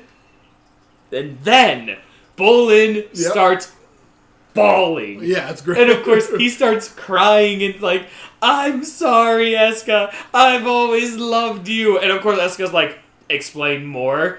It's like, I do. You're the only one I love, and all this stuff. And all of a sudden, Eska's like, you left me on our wedding day. He's like, I was afraid of my true feelings, but now the world's gonna be destroyed, and Yeah, it's very dull on Bolin's part. Sorry. He apologizes, and he also says that since the world's going to be covered in darkness, they can't rekindle the smoldering embers into the giant ball of love flames. In which case, Eska actually, kind of breaks down, and they actually have a sweet kiss moment. A big sloppy kiss. Anyone else pleasure themselves to that moment? Because I did. Well, yeah. Well, of course we all did, Ed, but you have to point it out. I think I do, because we all agree. I'm pretty sure I haven't. What's wrong with you guys? Wait, you didn't? Pleasuring myself to that moment? There was a snowball in my place. Ed. Why are you pleasuring yourself to teen drama? No, they're in their 20s at this point, right? I mean, even as long as they're 18. Now I have to edit this shit out, dude. Thanks. Anyway. Sorry, listeners. I'll edit that out. I probably won't, but let's keep going. Anyway. After their big sloppy kiss, Eska does free Tenzin. She frees Tenzin from the spirit world somehow. No, Mako and Bolin. And of course she's like, you're not going to defeat him, but should we have to live eternal darkness with each other, we can do it together forever. Yeah, and then they both run in. Mako's just like, oh man, that was a really good plan. And he's like, yeah, I was pretending. Bolin, he totally made me second guess why. Like, at first I was like, dude, Eska and Bolin, not gonna work. That's the best song that you're talking about. Now, because of this moment, now I'm second guessing whether or not I should ship them. Of course. Eska's great. Aubrey Plaza's the best. Aubrey Plaza's fantastic. She is. I love her. Yeah. But then, of course, we go... As listening, Audrey, call me. Don't. Ed's married. Said the married man. I just said to call me. I didn't say anything. What are you trying to imply? Anyway, the boys run in and try to save Korra from Unalaq, which she's obviously losing to now. Yeah, definitely losing to. And then something strange happens. This is where we start getting the Deus Ex Machinas. Well, I was gonna say first, are they like? Is it Rava ties their hands together, or does Unalaq tie their hands together? Unalaq does. Oh, no. Unalaq grabs her arm, but then Korra is able to freeze his, and it kind of becomes a stalemate of arm grabbing. Like, they're each water bending, the water connecting the two, and they break it down and everything. So it's a stalemate. It is. He's just as powerful as hers at this point, and there is no true winner. It's literally, ironically, looking back to at the very beginning, Vaatu and Rava holding each other. Being tied together. They are entwined at this point. And this is when he goes full Los Plagas, and just a weird snake form of Vaatu crawls out of his mouth, and then goes into Korra and pulls out Rava. Or it begins to pulling out Rava. Pulls out, literally just pulls Rava out. Literally pulls out Rava. That cannot be understated. He literally pulls out the spirit that has, for, 10,000 years? I think 1,000, right? No, 10. It's 10,000? 10,000 years has been tied to a single individual life that has spanned multiple lifetimes. Just what? Yeah, it's a very weird. Who knows how these? That is a legitimate question. But spirit magic. Yeah, spirit magic. Spirit magic. It pulls it out of Korra and then binds it in water. Correct? She starts binding it. Starts to. Tenzin is wandering in the fog still with the group as by himself, and he starts to have doubts. He keeps seeing illusions of himself and freaking out. Yeah, he's just like I am Tenzin. I'm like a shadow of my father and blah blah blah. Yeah, he doesn't see shadows of himself. He sees shadows of his father. Yeah, of his father. But then one of the shadows of Aang is just like, this is like, hello, son. And Tenzin's like, I failed you. I can't be like you. And this whole Aang illusion is like, you're right. You can't be me because you're not me. You're Tenzin. Yeah, you should be more like you. And that breaks Tenzin out of his doubt and everything like that. And for the briefest of moments, the fog actually completely clears. Yeah, we see tons of random people lost in that fog. I'm like, oh, that's weird. How that many people get lost in the spirit world in the fog? Also, kind of jerk move on Tenzin because he grabs Bumi, he grabs Kaya, he grabs Jinora, and he leaves literally everybody else. Well, wander the fog of eternal torment. How many people are evil people like Zhao? Yeah, I was just about to say some of them could deserve. Yeah, and that's exactly it. He doesn't know. So why deal with that when he has to save his daughter who is about to die? He did. He saved her. Yeah. And why not save some other people? Well, they could be crazy serial murderers or something. I mean, to be fair, the professor was brought into the spirit world. So yeah, and he got what he deserved when he was killed by He's a good guy. He wanted knowledge. How dare he? but of course, as this is happening, Bumi and Kaya break out of their daze. Yep. As the fog comes back. Mm-hmm. And of course they're like, what happened? And then of course Kaya's like, our brother saved us. Yeah, we're wonderful. And of Speaking course of brothers, before we come back to them, after he saves them, we do cut back to Mako and Bolin trying to attack Unalaq. I mean, they get a good hit in. Stopping from killing Rava outright. But Unalaq is trying to steal Korra into the tree, as Bolin and Mako are like, yeah, we're finally joining in. Here we go, and we fail. It wasn't really. I didn't feel like he was trying to seal Rava into the tree. No. It was Korra, not Rava. Yeah. It was Korra. He into the took tree. Rava, and he killed. He's about to. No. They were in there at this point. They're in the regular human world. No, they're still fighting in the still in the Avatar spirit world for a while. world. Yeah. No, they're not. They're in the regular human world because they don't go back to the spirit world until after this episode.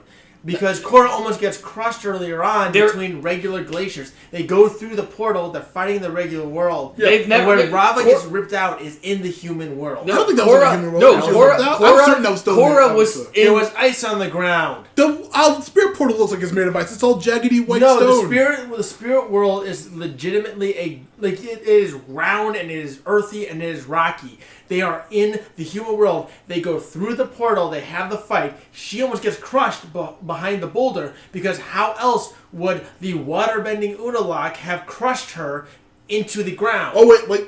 If we keep going through the notes, we're gonna find out in a second that they're definitely in the spirit world still. Because after she pulls out Rava, Bolin and Mako try to stop. He just knocks them away. And then he begins to just start pounding the little baby thing, beating the crap out of it. As it's punching it, Korra in her mind, I think it was when Korra is sealed in the stone, and we keep seeing the avatar is disappearing until finally it's down to Wong, and Unalaq destroys with a huge purple beam, it just destroys the spirit and disappears all of the avatars down to that. Yeah, can we this is when think about that? Like he literally punched the spirit of Rava out of existence. Yeah, and all the avatars too. He killed every past life. Yeah, and it all starts glowing with evil purple energy. Punching. Yeah, it's really bizarre. Yeah. I guess like water bending vines. I don't know. Wait a minute, no. You know what it was? It wasn't punching. It was cosmic punching. It was cosmic. Cosmic it was regular punching. Was it was Vaatu doing it or Unalaq doing it? It was Unalaq. I mean, it was Uvalak or whatever his name is. Unavaatu.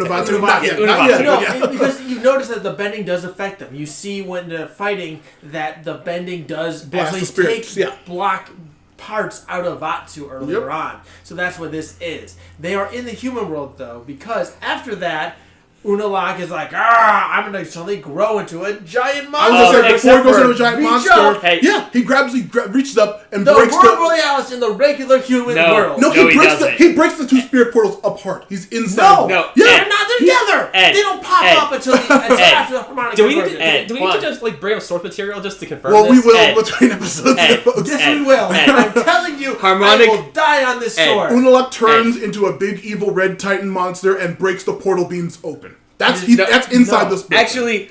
Actually, no, because here's the thing. He is in the spirit portal. No. Because when Harmonic Convergence started, the two portals connected. Yes. While they're in the spirit portal. Yeah. In the spirit world, they're connected.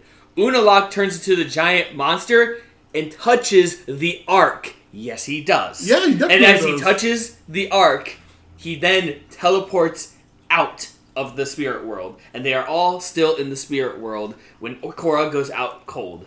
No, I literally just watched this last night at 1 o'clock in the morning. Same here, and I had a baby on my chest. That means Don't worry, folks. nothing. Between episodes, we'll definitely check this and you'll find out the answer. Because they go out of the portal, they have the fight, the waterbending with the snow out there.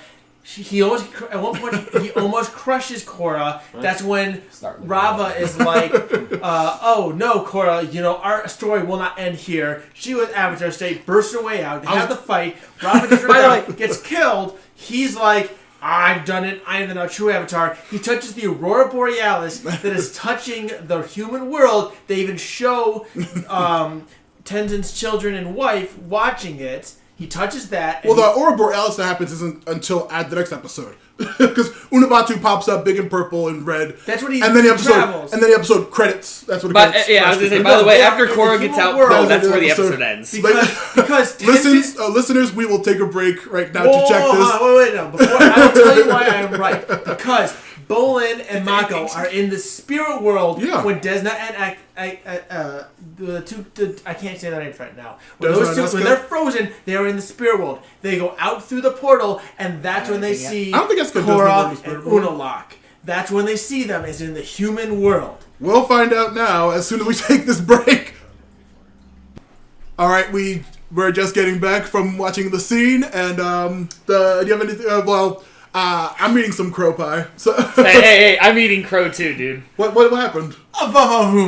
So, during the fight, right after Vaatu fuses with Unalaq, they cut to a little bit of Tenzin and Kaya, Bumi, and the whatever. And then they cut back, and they go through, they get shown coming out through the portal into the human realm, and they're clearly fighting in the South Pole at this point. Yeah, there was a moment where after one scene transitioned to another, it was like a brief moment where where both of them were actually leaving the portal. Yeah, well, they did the Dragon Ball Z clash. And then it cut to them coming out of the portal suddenly. And it's so clear though, it's because Bongo and Bolin Bongo go through the portal, and that's when they see the fight. They see what's been happening. At this point. So that's how you know. Because they were in the spirit world because they broke free from the twins to get back into the spirit world, and that's when they tried to help Korra, but they were too late. The fight gets taken. They get trapped in the spirit world by the twins when they get back in, but Korra and Unalaq head back into the human world, so that's why they don't see the fight. They don't see what happens until Korra tells them in the next episode what happens. A ba ba boom, a ba ba boom, a ba ba boom. Yep, and I would like to inform all of our listeners that during that break, Ed did get up and dance for a very long time. He also shouted and clapped his hands. Yeah, I was just saying, it was so loud that we didn't actually record it because he would have blown out the mic pretty much. This episode's been pretty blown out so far. Oh yeah, Ed, you are absolutely right. We both missed that, absolutely. Yeah. You are correct. Yeah, everyone. Not too loud. Listen, there are very few things that I can say that I'm an expert on. But one of the topics that I feel that I do know the most about is Korra. At least among the four of us, yeah. And it has been proven time and time again that I do know quite a bit about Korra. You know, I might be wrong here and there, but y'all should listen to me first from now on. Gloating over. Hopefully we'll have another one of these incidents in the next episode. I hope we do too, because now we're on the season finale of Legend of Korra season 2. No other pre-episode banter there? I'm about to say that should probably count. We've also we had all that time right there. I mean, half of it wasn't recorded because it would be too loud. It was literally me screaming, clapping, gloating, and then, which wouldn't go through on the podcast, dancing. So suggestively. Yep, we're also probably going to get into a lot after this finale because we can talk about the season as a whole after this. So we're going to have a long post episode for this one. Oh, yeah, I have to brace myself, don't I? But, yeah. Anyway, episode, speaking of bracing ourselves, the season finale is here. Light in the dark. Darkness or dark? Just dark. I had darkness. Light in the dark. Either way, darkness. It is light in the dark. Okay, I'm about to say we don't have to pause the episode this time.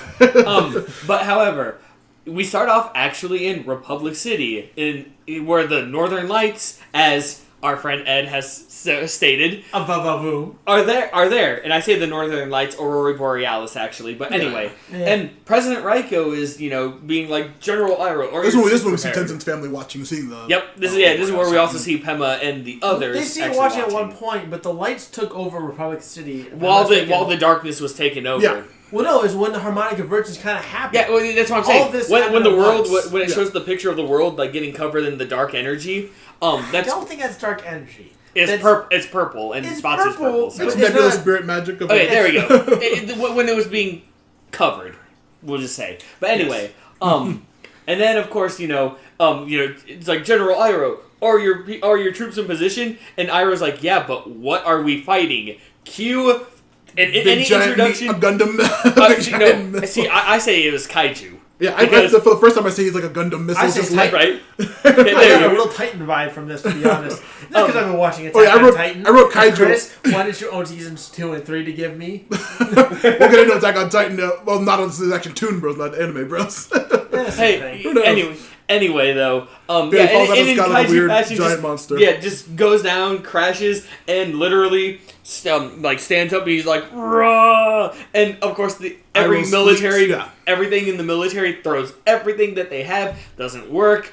And of course, big old kaiju. What was his name? Unavaatu. Unavaatu just water bends them away. Just water bends them away like it's nothing. Crazy. We go. Again, this is the United Forces have been shown throughout the series at this point to be pointless. Utterly incompetent. Utterly incompetent. And B, what other bothered me too was the president had the chance to mount an assault, but he's like, I'm going to protect my citizens. Opening up an offensive force to try and stop the apocalypse from happening is much better than letting the apocalypse happen and then trying to protect your city instead of the entire world at that point. Yeah, it's so dumb. The Night of 1,000 Stars episode when he was like, so dumb. When he was like, I believe you, Korra. There is a weird, crazy monster trying to take over the planet. I'm going to protect just my... And like, they're like, yeah, okay, you agree? Great. Give us your whole fleet. We're going to go attack him. Like, no. I'm going to have him just in my city and let everything horrible go wrong in the South. But then why are the United Forces only protect the United... Because aren't they a world government? I thought they were supposed to be world, like a planetary military force, but they seem to be mainly focused out of Republic City because that's like the main nexus for. But then why would they be away from Republic City and need to be called into Republic City in the first season? Iroh's fleet specifically, I assume, is the problem. No, actually, the problem is not the fleet itself. It's not Iroh, because in one of the previous episodes, Iroh was willing to go with Korra's plan to go behind the president's back. It's the president that's the problem, because the president knows there's issues. He knows everything is going down. He knows there's evil amidst. And yet he is selfish and only wants to think of his public appearance, and the fact we'll find out more about that next season. But can we all just agree that the 5-person council was so much better than the presidency? Actually, yes, I agree wholeheartedly. I don't know. But there's no politics in media, though. I don't know about that, because they were equally incompetent, and all those old people were kidnapped in a day. well, at that point, that was what was his name? Not Varric. Not Funrock. Tarlok. Thank you. I mean, at that point, Tarlok was. Wasn't it established? Yeah, Tarlok was openly corrupt and controlling them. Yeah, he was pretty much a president. Okay. So just fire him, and after everyone, disbanded after the whole equalist thing, and he's dead now with his brother. Just hire a new one. Also, he was manipulative and controlling, but he still had to be charismatic. He had to make up those strong points. He had to bring facts. He couldn't just do whatever he wanted. There was a council, and he clearly had a rival in Tenzin. Yeah. Tarlok got lucky and was able to use his powers and manipulation, but again, it felt like a better system. They got captured, but you still had to pull off what you try to pull off at that point. Mm-hmm. You couldn't just send everybody to one person, take them out with, some random mercenaries hired to pose as Northern Water Tribe members. I don't know, random example. Varric's whole thing. We gotta get back to what the heck second. What's happening in this episode? After the huge kaiju Gundam Titan attack of Unavaatu in Republic City, we cut back to Korra with Mako and Bolin, realizing that she can't even go into the Avatar State anymore. Yeah, Tenzin and family actually, find Yeah. Which, by the way, you know what we did not mention in the last episode? Janora actually learns, like, oh, there's something wrong going on. Yeah, it's my time, I must go. And she disappears. I have to go. The planet needs me. Yeah, my home planet needs me. This part always did bother me, because where did her Deus Ex Machina come from? Her weird spirit powers? Yeah. Our ability to understand it? Dude, like I was like, we'll get into this season. Yeah, we'll get into this episode. But this episode is called what? Light in the Dark? It should be called The Deus Ex Machina. The Deus in the Machina. The Deus in the Machina. Okay. The Deus in the Ex The Machina. Deus in the Machina. Who knows? But then, of course, you know, when Tenzin and everyone else find Korra and them, you know, they wake up and all of a sudden it's like, hey, what's going on? What's wrong? Yeah, and they asked Korra said she wasn't ready to return. The world is in danger. Well, I'm talking about back with the actual group. Yeah, I'm actually, we should have realized that say, Ed "Where's was correct," Janora?" because when Tenzin and them find Korra and co, Kaya says she needs spirit water. So they go back into the spirit world, and there's another. All right. Anyway, enough with the gloating. That's when Korra and them wake up, and of course Tenzin's like, "Hey, what happened? Did you succeed?" And Korra has a breakdown, telling him no, she failed, and also that Rafa is gone. Yeah, and Bolin with the great, I'm too young to live in 10,000 years of darkness. And of course, and as Korra's having her breakdown, Kaya's like, Tenzin, she needs you now. And then we get back to Shadow Godzilla. But they also say Korra, she tells him that she lost her connection, and she is now the last Avatar. Yep, she is the final. That's a cool title. I mean, yeah. And of course, we go back to Shadow Godzilla wreaking havoc over Tokyo. Yeah, planes are attacking Unavatu, and but he Godzilla those shits I said in my notes. He's at a giant tower. He's knocking out the planes. He's got a pretty woman in his hand, right? No, that's King Kong. That's King Kong. Yeah, I'm sorry. The same thing. So. Godzilla's too busy doing Shin Godzilla level purple beam attacks. Yeah, which is one of his abilities that it says that the Avatar does not have. He has another one too, but big purple beams that he keeps shooting are an ability that the Avatar does not have. It's an to be fair, it sort of is. I don't think later in this episode, there's a similar situation. But she has a big blue beam later. But as all of this is asking, I know what you're asking yourselves, viewers. What about Varric? Well. I was going to say way before that, we see Lin's blimp and plane are attacked. And everyone gets off, including President Raiko. Which is a point in the And this is when Unavatu does his second ability that the Avatar does not have and creates vines that rep up the city. The announcer is giving a play-by-play very hilariously, which leads into the... And by the way, little thing that when it goes into Varric's den, or cell, there's a small little bit of information that I pointed out with him. I got pointed out too, I think. Too. We find out that Shiro's name is Shiro Shinobi. That's Shiro's right. name is His name is the announcer's name. Yeah, the announcer's name is Shiro Ninja. Shiro Shinobi. And then of course, I wouldn't know about ninjas though, because the real ninjas are in Wano. One Piece. One Piece. And then, of course, as Varric's doing calisthenics in his cell, and Shiro Shinobi signs out, and apparently it was in real time, because as he signs off, the radio screams as vines break Varric's. That was just one of those small details that you notice. And it's like, with no reason to do that, I'm glad they did. Which means Wan Shita was not misinformed. There is a tiny man in the box. Oh, wow. Oh, snap. And then, of course, Varric looks out, sees everything is free, and I didn't write it down, but he tells Julie to do Operation what? Oh, I think it was like Operation Wingfall or something like that. I can't remember. Winged Freedom. Yeah, there it was. Thank you. He just is like, Julie, commence Operation Winged Freedom. Julie gets like a backpack on and runs literally like legs and arms wrapped around attaches.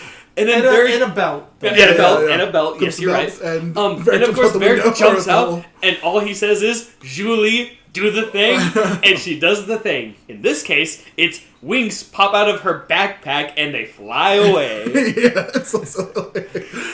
Julie's a fantastic character, even if she hasn't gotten very many lines yet. Yeah, well, she does great stuff. She's great. I mean, who knows what's going to happen with her? Right? They escaped from jail. Who knows what's going to happen? It was a nice moment. It's a nice final moment from Varric, because he is one of the best characters in this franchise. Oh yeah, when we started putting not just Korra, but Avatar, because he is someone who clearly has a nation. He is a Southern Water Tribe member. No bending, though. No bending. Mm-hmm. But he is resourceful. He is charismatic. You know, this is like anyone else we know from the Southern Water Tribe with no bending. Yeah, oh, you're say right. with me. I have that random kid. Oh, wait, no, sorry. No, however, I would love to find out something like with him having some relation to Sokka because of all the inventioning and stuff. That would be cool to find out. I mean, just him as a character is fantastic. He's really, really It really is, dude. He's a very great character who had a... You know, it was nice to see him leave on a positive note, not just in jail. Oh, I did this thing. You know, he even his nefarious actions had a good motive behind them, as even he would point out. Well, yeah, I was gonna say with Varric, he's more chaotic neutral because yes, he can do very bad things, but they're really just for personal gain. And of course, like he pointed out in that one episode, there's a lot of good. You know, look at Bolin now. Look at everything else that happened. Everyone who's not Mako. Everyone who's not Mako, pretty much. That was one of the best. That was really funny. I missed that episode. We'll put that on in the episode podcast when that's out. But now now to get back on topic. Yeah, Tenzin is comforting Korra. Yep, comforting Korra, you know, letting her know that she needs to connect with the spirit. And, of course, Korra's like, I have no spirits. Rava's gone, and I have no past lives. And Tenzin goes, no. You're not realizing. You have to connect with your spirit. Yeah. Because you're a normal person spirit. Yes. And of course he's like, yeah, because, you know, here, let me show you something, Korra. And then they go to that one tree in the middle. That weird tree in the middle of the spirit Which world, apparently is more important than we thought, other than being Vaatu's prison. Yeah. Because it's known as the Tree of Time. It's a tree that apparently not only binds the spirit and physical world together, but apparently the ancients would meditate under this and try to connect with literally the cosmic energy, like with the cosmos itself. Yeah. And of course, Korra's like, you know, Korra still is in disbelief, but Tenzin lets her know, look, Rava didn't define you as an avatar. It was you that defined you, Korra. Yeah, and as she's entering the tree, she sees a bunch of memories from like her life so far and all these crazy things from last season and stuff. And also, you know, even like memories of Juan. Yeah, how that Juan had. I would have, you know, something I noticed while watching this. I was trying to find, is there any examples? Because it's called the Tree of Time. You know, which makes it seem like it's not just the past, but also the future. And I would have. And again, you know, it's maybe this was they didn't have things written or animated yet, but I would have loved just like, and if anyone is able to find something, please let us know. You know, tweet me at Bob and Checks. Hey, plugs are for later. Early plug again, because that's my thing now. But no, I'm wondering if there was any moment where like you saw ahead into the future, because for someone who went to the Tree of Time and meditated, I would have loved to have seen some kind of like forward-looking. You know, just a forward-looking moment. You know, yeah, that'd been cool. Towards anything was going to happen, even if there's just a slight snippet of a future event, even if it was from the first episode of season 3. I want to say when Tenzin was describing the Tree of Time to Korra, he specifically used the phrase "the tree remembers all," indicating that it exclusively deals in past events. I was going to say that might be this very concept was probably lifted directly from. Game of Thrones, Song of Ice and Fire, which I know the 3 other people in this room have not watched. They're all Philistine animals. I watched the first season. But in that the three-eyed raven has the ability to go through any weirwood tree, see anything that's happening currently in anywhere in the realm or anything in the past that's happened in the realm before.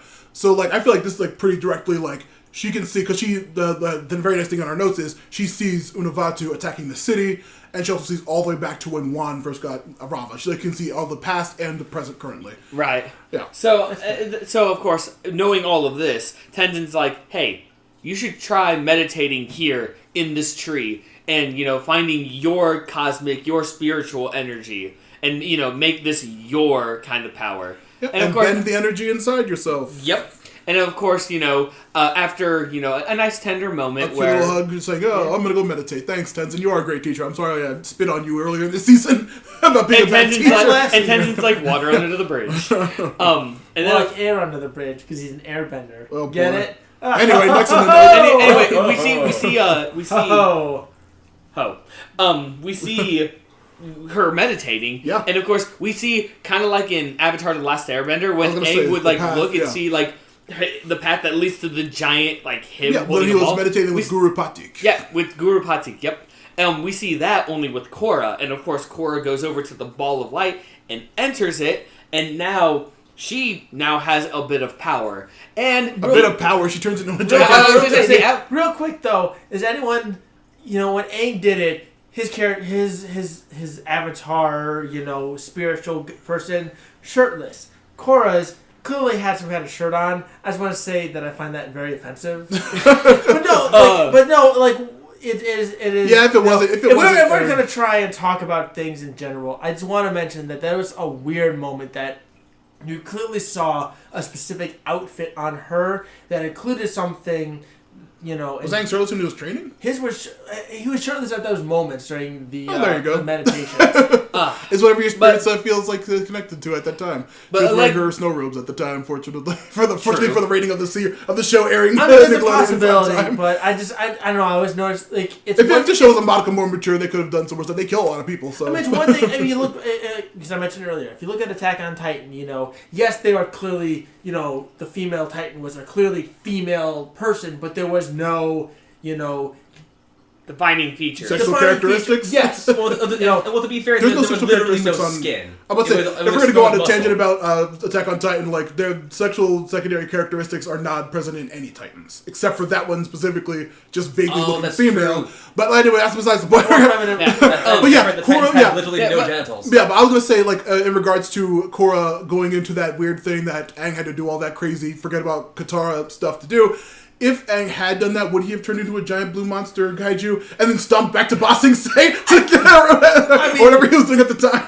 I don't know. All I know is that at this moment, the first thing I thought was, wow, I wonder what the porn of this looks like. Oh my god. Okay. Whatever Ed's on, I actually start worrying about doing some actual editing for this podcast ever. Would he have turned into a giant blue thing and like stomp back to Ba Sing Se to like beat up Azula so what you're saying is, at the time? but like Matt was saying, literally, Avatar Korra makes an avatar of herself, and then she does. Hey, she does. That is exactly what this is, and she controls a larger than her blue spiritual form kind of thing that is able to interact with other while she stays in one area. Yeah, and Bumi's like, damn, what kind of speech? What did you give her? Yep. And of course, Korra starts teleporting the same way that Unalaq did. Unavaatu. Same thing. Anyway. And literally Godzilla music's playing while Unavaatu continues to vine up the city. Yeah, and it's straight up. Yeah, we get Unavaatu's like, I'm destroying everything. And all of a sudden, boom. Like a big meteor or Gundam or Titan again just flies out of the sky. Giant Korra, and then, Giant Korra appears. And then they have the best thing ever. They have a old-fashioned DBZ beam struggle. I'm about to say, literally, a beam struggle happens immediately. This is what I'm saying. Like, you're like, well, the Avatar doesn't have a word beam spirit. Clearly, Korra somehow, despite not having Rava in her, is able to fire a giant blue beam from her chest. Yeah, we'll Wait, get Wait, what are you talking about? I'm sorry, listeners. Hey, what are you talking about? She totally put her hands together and went, Kame. Oh, wait. Yeah, anyway. No, it was like a, She might as well have. I would say more like a Gallicon or the DX bomber or whatever Nappa's thing where he shoots it from his mouth is. Right. But yeah, anyway. It's the eraser cannon. Yeah, eraser cannon, maybe. Who knows? But anyway, now as this is happening, oh wait, actually Beam Struggle's done because Korra won it, and now she's literally beating the crap out of Unalaq in her new giant form. And of course, as this is happening, Unalaq does Vine Whip. It had no effect. Because she like grabs it and starts pulling him towards. Also, did we mention that like while meditating that she had a flashback saying like, oh yeah, Rava said that if one of them ever killed the other one would just like respawn. Oh yeah, it does do that flashback. That's like the first one flashback. Yeah, because now she starts reaching into his chest trying to like pull out something. That's really weird. And he acknowledges that, which is weird because he's never really acknowledged the fact that they exist together. Do they both have to exist? Yeah. Yeah. Mm-hmm. He's like, no, but then at the same point though, he's like, willing to kill her she's for gone. She ain't coming back. Boo hoo. Well, yeah, but then again, he's the bad guy. He's gotta lie. I'm about to say maybe. I was gonna say maybe like they said like one of us would eventually pop up. Maybe it would be like 10,000 years before like they even respawned a little bit, and like Korra just doing the weird time tree spirit magic just became giant, and then pulled Rava out early. I guess maybe it's the case. It's like Chris and every one of us said earlier.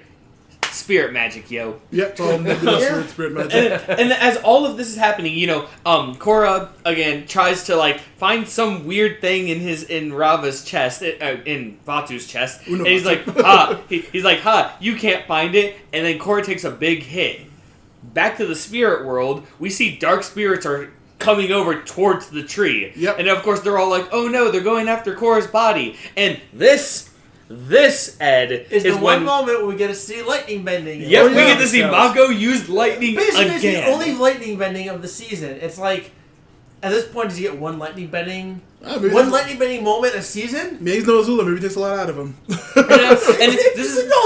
not able to work a shift at a power plant. You're lightning bending for just a second. Maybe the fire just has more radius and he's better at it because he's probably not trained in light. It's obviously he can predict. Like, but like that's a fight-ending move. Like if you use a lightning bending, but he's not really fighting people that much. It's probably illegal for him to do that as a cop. We're gonna. If you want to talk about being a cop, we get clearly non-benders who are just the worst being detectives. We had those two. We talked about them a bunch in the last episode. So. How are they detectives? How? Maybe they got lazy after they were young hotshots and they just put them together and they should have been with a cool partner. They've got bad mix-up. Anyway. Speaking of mix-up, this is where we get some interesting cuts because we go to Korra getting, like, losing the fight and then starting to get exercised. She was beating up for a while. Now it's time for Vaatu to actually get some hits in. And now Vaatu is starting to exercise her, that avatar. And then, of course, it goes back to Tenzin and all the dark spirits. And we get Desna and Eska joining the fight. That's right. Girlfriend decides to join the fight. Yeah, Bull was rescued by her. It's great. I love you! Now let's destroy our enemies. Says, let's face the end of the world together. And then you are so romantic. And then it was a great moment. They're really great together. They really are, actually. I'm learning. But then, as Korra is almost exercised completely, Deus Ex Jinora appears. Yeah, more crazy spirit magic. Literally. First off, Vaatu growing that big, Vaatu growing that big. We will save for the end of the episode. Growing that big. We'll get to the Korra end of this a episode. Giant blue monster is a Deus Ex Machina. Then Jinora coming down with the Deus Ex Machina moment in an episode of Deus Ex Machina is making no sense. Oh yeah, Jinora comes down and Pema's just like, what's up, Pema shouts like, be careful, honey. Yeah, and then of course, Jinora literally makes the exercising stop and gets Korra back on her feet so that Korra can actually finally... I forgot that Vaatu was corrupting Korra like he did with her earlier. He was corrupting the spirit form. It was very similar to Ozai and Aang moments. Yeah, it was very similar. Sort of. But then as all of that's happening, we finally actually see what that tiny light is, which, of course, we already said, it's Rava. Yeah. So she legitimately finally pulls Rava out, and Korra does the actual exercising thing, not the dark spirit thing, but the actual light, legit exercising spirit bending. Would it be purify? Yeah, it's like a purifying thing. Is it purify? I've always been calling it exercising. I'm calling it spirit bending. Because I think of exercising. I'm thinking of exercising. I'm thinking it's a Rule 34 here. And Jesus Christ! Anyway, I think it's more like spiritual water bending. The reason why I call it exercising is because after it's done, after it succeeds, the spirit vanishes completely. Yeah, and speaking of which, I'm thinking of anyway. And speaking of, what happens when they do this spirit thing, she does it to Vaatu, and it succeeds in purifying, exercising, whatever, because they literally both, Vaatu and Unalaq, vanish completely. And the weird spirit dust, and they shoot back to the spirit world. Which is a weird moment to me, because I'm always wondering, and it never gets addressed through the series, I guess technically a spoiler alert, like, is Vaatu dead? Is he? I assume he's spirit trapped like those fog people. We'll get to that after the episode because I do have a few questions about that too. Yeah. But now all are in the spirit world that are just trying to just as the team is about to lose, so the spirit's trying to go for Korra in the tree. Korra appears with light and Jinora returns to her body. Yeah, she wakes with Asami and Katara. Yep. And also, like a note I saw on the Wikipedia, this is the first non-speaking Katara appearance since Appa's Lost Days. Oh yeah, that's right. Because in every other episode she appeared, she has been talking. Yeah, she's had a line every other time, but yeah. Yep. And then of course, Korra, after all this, we get a sweet little moment when Jinora's like, I'm awake, yay. Yeah, and then of course, we see... she says, Korra saved the world, and... Yeah. Very blandly, too, if I may add. Yeah, she's very weird, like, Korra saved the world. And then we see Korra looking at Rava, who's now back to being big. And well, yeah, because they just literally took out Vaatu. Right. And then they fuse once again, and now, they're completely fused again.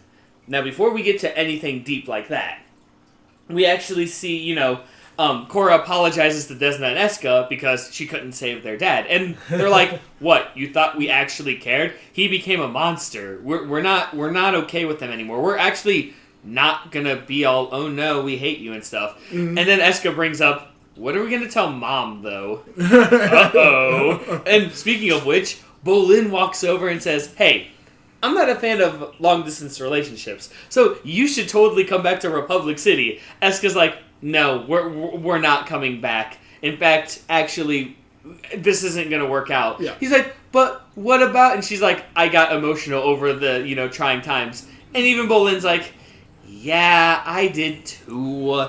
But, of course, Bolin will always hold a special place in the organ that pumps her blood. Yeah. They finally split. She sadly returns to the north, and this is when Boomju comes back to be with Bumi. Yep. Yay! What's really important? Hey, help us out here, because we're hearing some things. Is it Boomju or Boomjun? It's Boomju because it's Bumi Jr. Okay, but Boomju could also convey that. Yeah, it could, but no, it's B-U-J-U because Yeah. it's Buju. Yeah, it's Boomju. Or B-U-M. Boomju. Okay, so it is Jew. It's Jew. Yeah. We thought we heard that N, so... I swear I heard the N. He raised this way that he pronounces it. Who knows? So, now, Korra and Rava are fused, and even Tenzin's like, so, can you talk to your past lives? Yep, no. Korra mentions that she cannot, because of whatever happened. She's now starting from scratch again. She's pretty much a brand new Wan. She is... It's very symbolic, because Wan... beginning with the firebending, the first Avatar. Korra dealing with the same exact situations. The new first Avatar, waterbending. What is that? Also, you can almost see the opposite Earth and Air. Whereas Wan was very, he was very fleety. He was very avoidance of things. Mm-hmm. He was someone who tried to avoid conflict where impossible. Korra is the kind of person who runs in head first, headlong. She's very she's a water earthbender, earthbender, while Wan was a fire airbender. Yeah, he was he was also a thief, which seems like a very airbender-esque personality. With all this, now that they know what's going on with her, Tenzin's like, okay, steal the portals. Korra goes to start, and she goes, wait, what if, of all the things Unalaq said, what if this one thing about keeping the portals open was actually right? What if he was correct in saying that Wan made one mistake in sealing the portals? Maybe spirits and people were meant to live together. Yep. What should I do, Tenzin? And Tenzin says, hey, yeah, I have nothing more I can teach you. Yeah, do what you think feels right. Follow your heart and, and do your thing. Well, and of course, we find out the spirit portals are going to remain open. Yep. But now we have to get to the big moment. Real quick, I just want to throw out there that technically Wan was wrong in closing of the spirits off from humans, but at the same point, you had Vaatu right there by both portals, willing and able to corrupt people. So closing off the portals from Vaatu... Sorry about that bump. Closing off the portals from Vaatu was a good choice, but Korra not closing them off because there's no Vaatu in the tree right there is also a good choice. So Wan didn't technically make a mistake closing off people from Vaatu. He made the mistake of closing off spirits. Right. They both made a good decision based on the circumstances at the time. Right, yes. Yeah. Mm-hmm. Definitely. Also, humans were clearly terrible at that moment. Like, as they always are. I was going to say they always really didn't get any better. The worst. They literally didn't get any better because, we'll Poor Iroh, by the way. Because the decision to keep the spirit portal open means that Iroh's going to have a lot more company in his tea parties. Hey, let's just make sure that it's good company. Clearly it's not. Well, now, hey, and if it's bad company, come on, it's Iroh. He made a street thug turn straight. I mean, you'll see later on. Anyway, before bad people go in the spirit world too. Yeah. Well, shush. Yeah, there is more things we could talk, but now the big moment.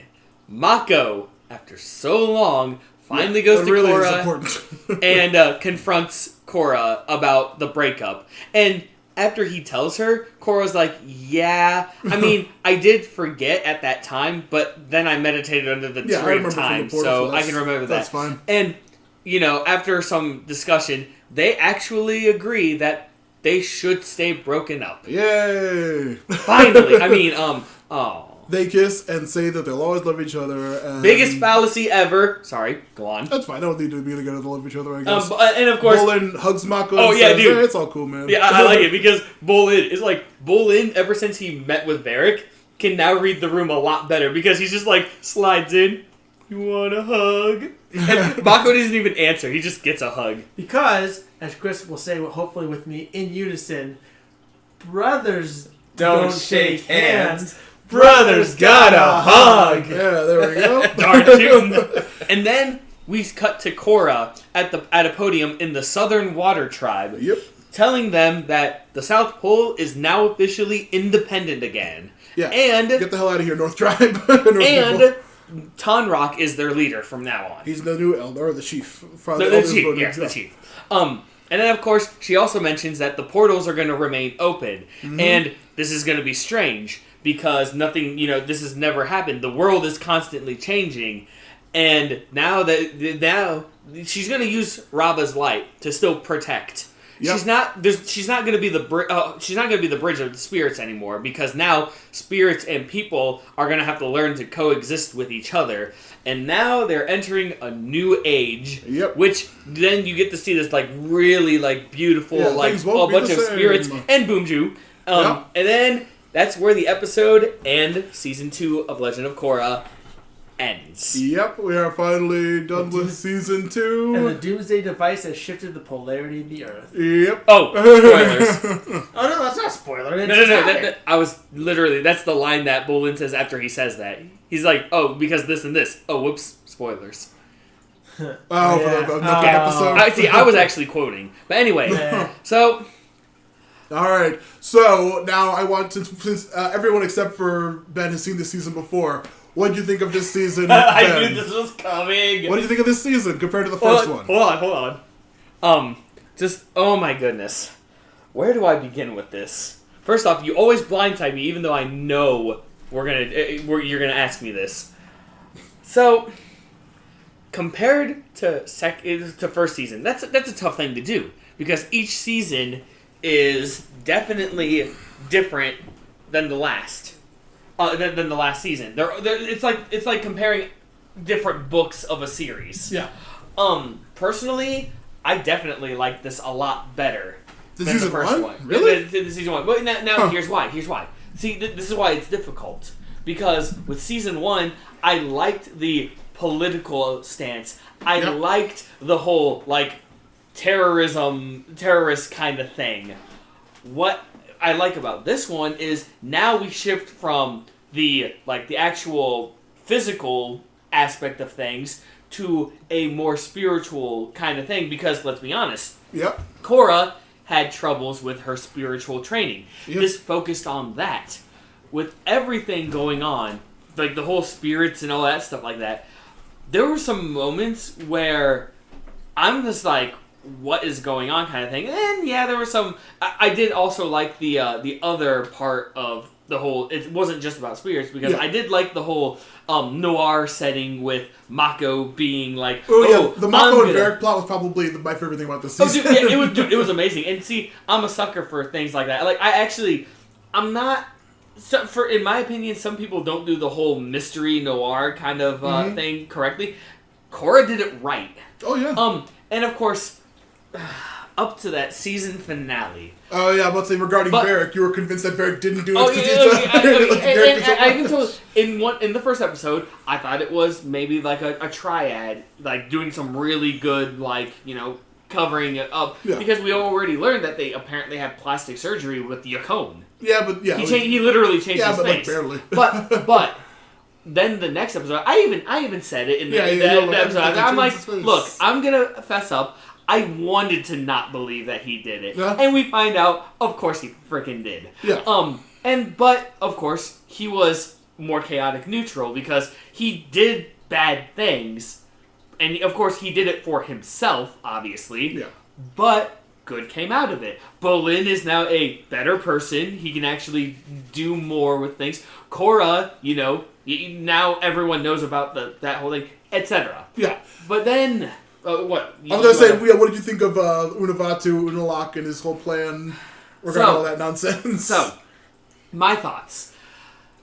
That whole arc was kind of eh? Yeah. I mean, okay, unlike Ed, I kind of liked the aspect of having a dark version of the Avatar. Mm-hmm. I actually kind of liked that.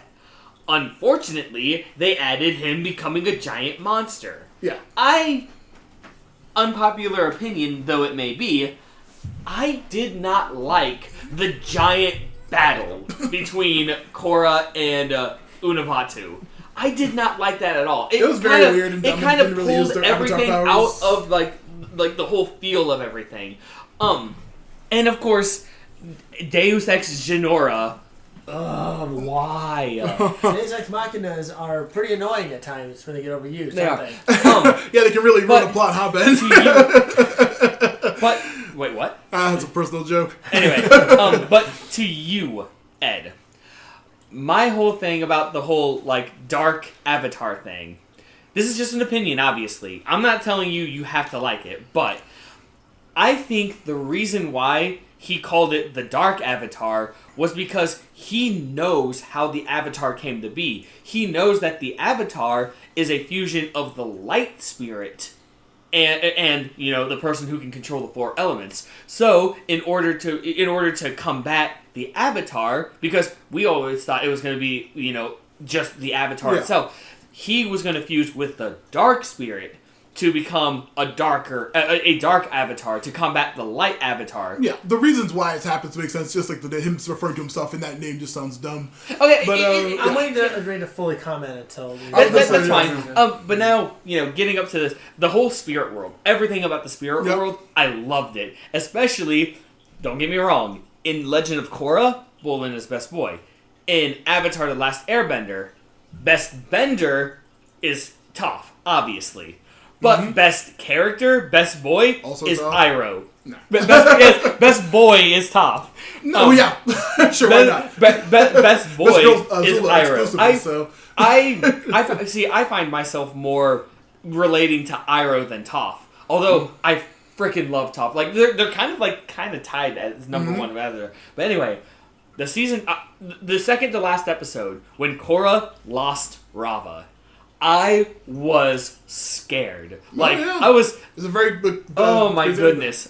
There was one other time. I'm not going to get into it, but there was one other time where I was legitimately watching a TV show and just legitimately got afraid of something. Yeah, it was a crazy thing to happen for him actually killing the Rava spirit for that little bit of time. Mm-hmm. Oh yeah. But I was gonna say, I'm glad I got you some general thoughts on the season so far because I didn't want to say it the whole time we were watching, but this season in the community is pretty much regarded as the worst season of Korra. I didn't want to say that at any point. I didn't want to change your opinion, but I just wanted to tell you, I'm surprised that you like this more than the first season because most people really like the first season. Were disappointed in the second one. But again, at the very beginning of my talking, it's hard to say what one I liked more or liked less, but because they're both two separate things. Yeah. But I can also see why people didn't like this season, especially towards the end. Yeah. I would say Unavatu doesn't hold a candle to Amon. Amon, dude. When it comes to villains, Amon is tiers above Unavatu. I gotta say, good on Unavatu though for going through and killing off a main character pulling like, oh, this is main character you've been following for a while. Oh, you killed them. That's shocking, you know, and not just, oh, some side character we learned about like an episode or two ago. Just an example. I don't even know. But yeah, Unalaq was and like people were very confused about the whole spirit thing. People like I said during the one episode, people didn't like the whole weird explanation for how where the bending came from. People were upset about. There were a lot of things people didn't like too much about this season, but I thought it was okay. What did you think, Chris? They didn't like the explanation of how the Avatar came to be? Yeah, with the lion turtles and the weird, like, just giving it, like, the whole aspect of that. People were like, kind of like, what? That didn't make any sense. We talked about that in the episode. Like, people were confused about, like, wait, how did that's where the bending came from if it didn't come from, like, dragons and the moon and badger moles, like it says in the original series. Oh, I see. And, like, how the whole concept of Rava and, like, being the spirit of the Avatar, the actual spirit, never came up once in the original series, and it was just, like, a new thing for this. People didn't agree with that either. It's like another big people had a number of problems with this season, but I just wanted to tell you, like, yeah, I was curious what you thought, because, yeah, it gets, like, it ramps up even better, and I'm glad you like the season, though. Yeah, good. I was going to say, in our next episode of our podcast for Korra, yeah, I've got 1,000,001 things to say about that, but now, I'm interested in one thing now. Ed, you said you had some comments about the whole Dark Avatar thing that you would like to comment on. I actually would like to hear what you have to say about that whole thing. Well, I'm going to talk about that and all of Season 2 here in my little summary here. Okay. So, someone who has seen the entire series, Yep. I will agree that the second season is the worst of them.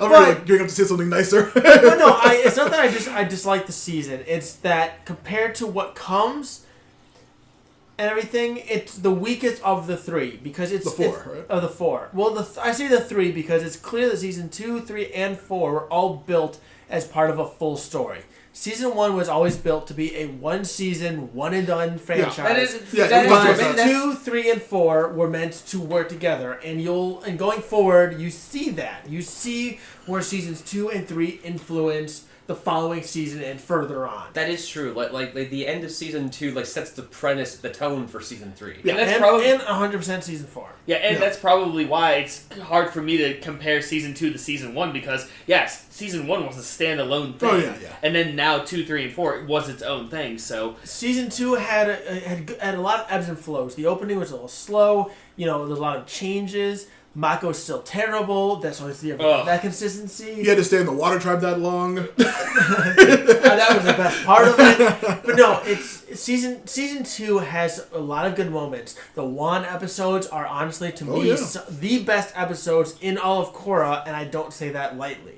because I love seeing where it came from. I love you brought up like, oh, I don't see where the badger moles and the moon come from, but you see, you notice in the Wan episodes when those soldiers are just given fire and use it and throw it around. Whereas they even comment, Wan is turning this fire bending, this tool that the others see, into a part of himself. Yeah. And that's the beginning of bending becoming more than just a tool, becoming a thing. Bending is a part of a culture, a community, a person, an individual. You know, I watch Moana a bunch with my 2-year-old, and Maui's line of, without my hook, I am nothing. You know, because to him, that hook is a part of Maui. He doesn't see the hook as just a hook. He sees the hook as a part of himself. And that's what bending really becomes in Season 2. Regarding the ending here, especially these last few... And Unalaq. It's not just Unalaq. I don't like the Dark Avatar because, to me, it ruins Unalaq's character. Because Amon, again, as I said earlier, he doesn't see himself as a terrorist. He's an equalist. But Unalaq calls himself a Dark Avatar. Not the true Avatar. Not the rightful Avatar. Not the correct Avatar. A Dark Avatar has the connotation of, being a bad guy. Years of Darkness. I think at one point he does say new Avatar, but... when he and Vaatu fuse and start using that terminology, I'm more okay with it. Yeah. And even Vaatu calling himself a Dark Avatar, Vaatu clearly sees himself as darkness, as chaos, as everything. So him calling himself the Dark Avatar is fine.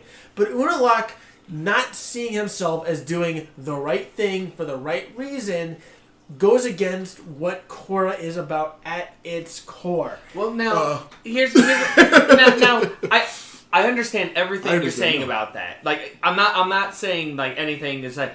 My thought on that could be to bring up a different source. The Dark Knight Rises, Bane in that version specifically. I know it wasn't that great. Of course, it was up until again the end. Yeah, it was anyway. But my point is, there's a scene that where Bane takes out the one guy who thinks he's in charge, but he's not. Where he actually points out that even Bane knows he's a necessary evil. He knows that he's doing bad things, but he knows he has to be that way. Unalaq, it's not necessarily stated, obviously, but my thinking on that is that Unalaq feels like, yes, he knows he's doing these bad things to become like a darker avatar, because it's to his mindset, it is necessary, because all it boils down to is he sees the Avatar as like Avatar 1. Sealed the portals. Don't make spirits and humans come together. Dark. He being the dark. He being literally the opposite of what the Avatar is. The opposite of what good is. Is now he's becoming dark. He's becoming evil. A necessary evil, just so that spirits and people can live in harmony. But see, no, Vaatu never, to me, was someone... Unalaq, not Vaatu. Unalaq's plans barely made sense, too, because what all... we don't know how he even found out about it. There's a lot of backstory about, like, how did he even find out about Vaatu? Why did he even come to the conclusion that he would want to do that? Also, we knew that Unalaq was a jerk from when he was a kid with his brother, and he was jealous, and he got his brother kicked out of the water trap so he could be the chief. He was always a bad a-hole jerk, but, like... We didn't get enough of, like, real explanation of, like, why he was doing anything he was doing. He was already the chief of the water tribe. If he wanted to just rule the north, or rule the south, he already was doing that when he just brought troops in because they suck.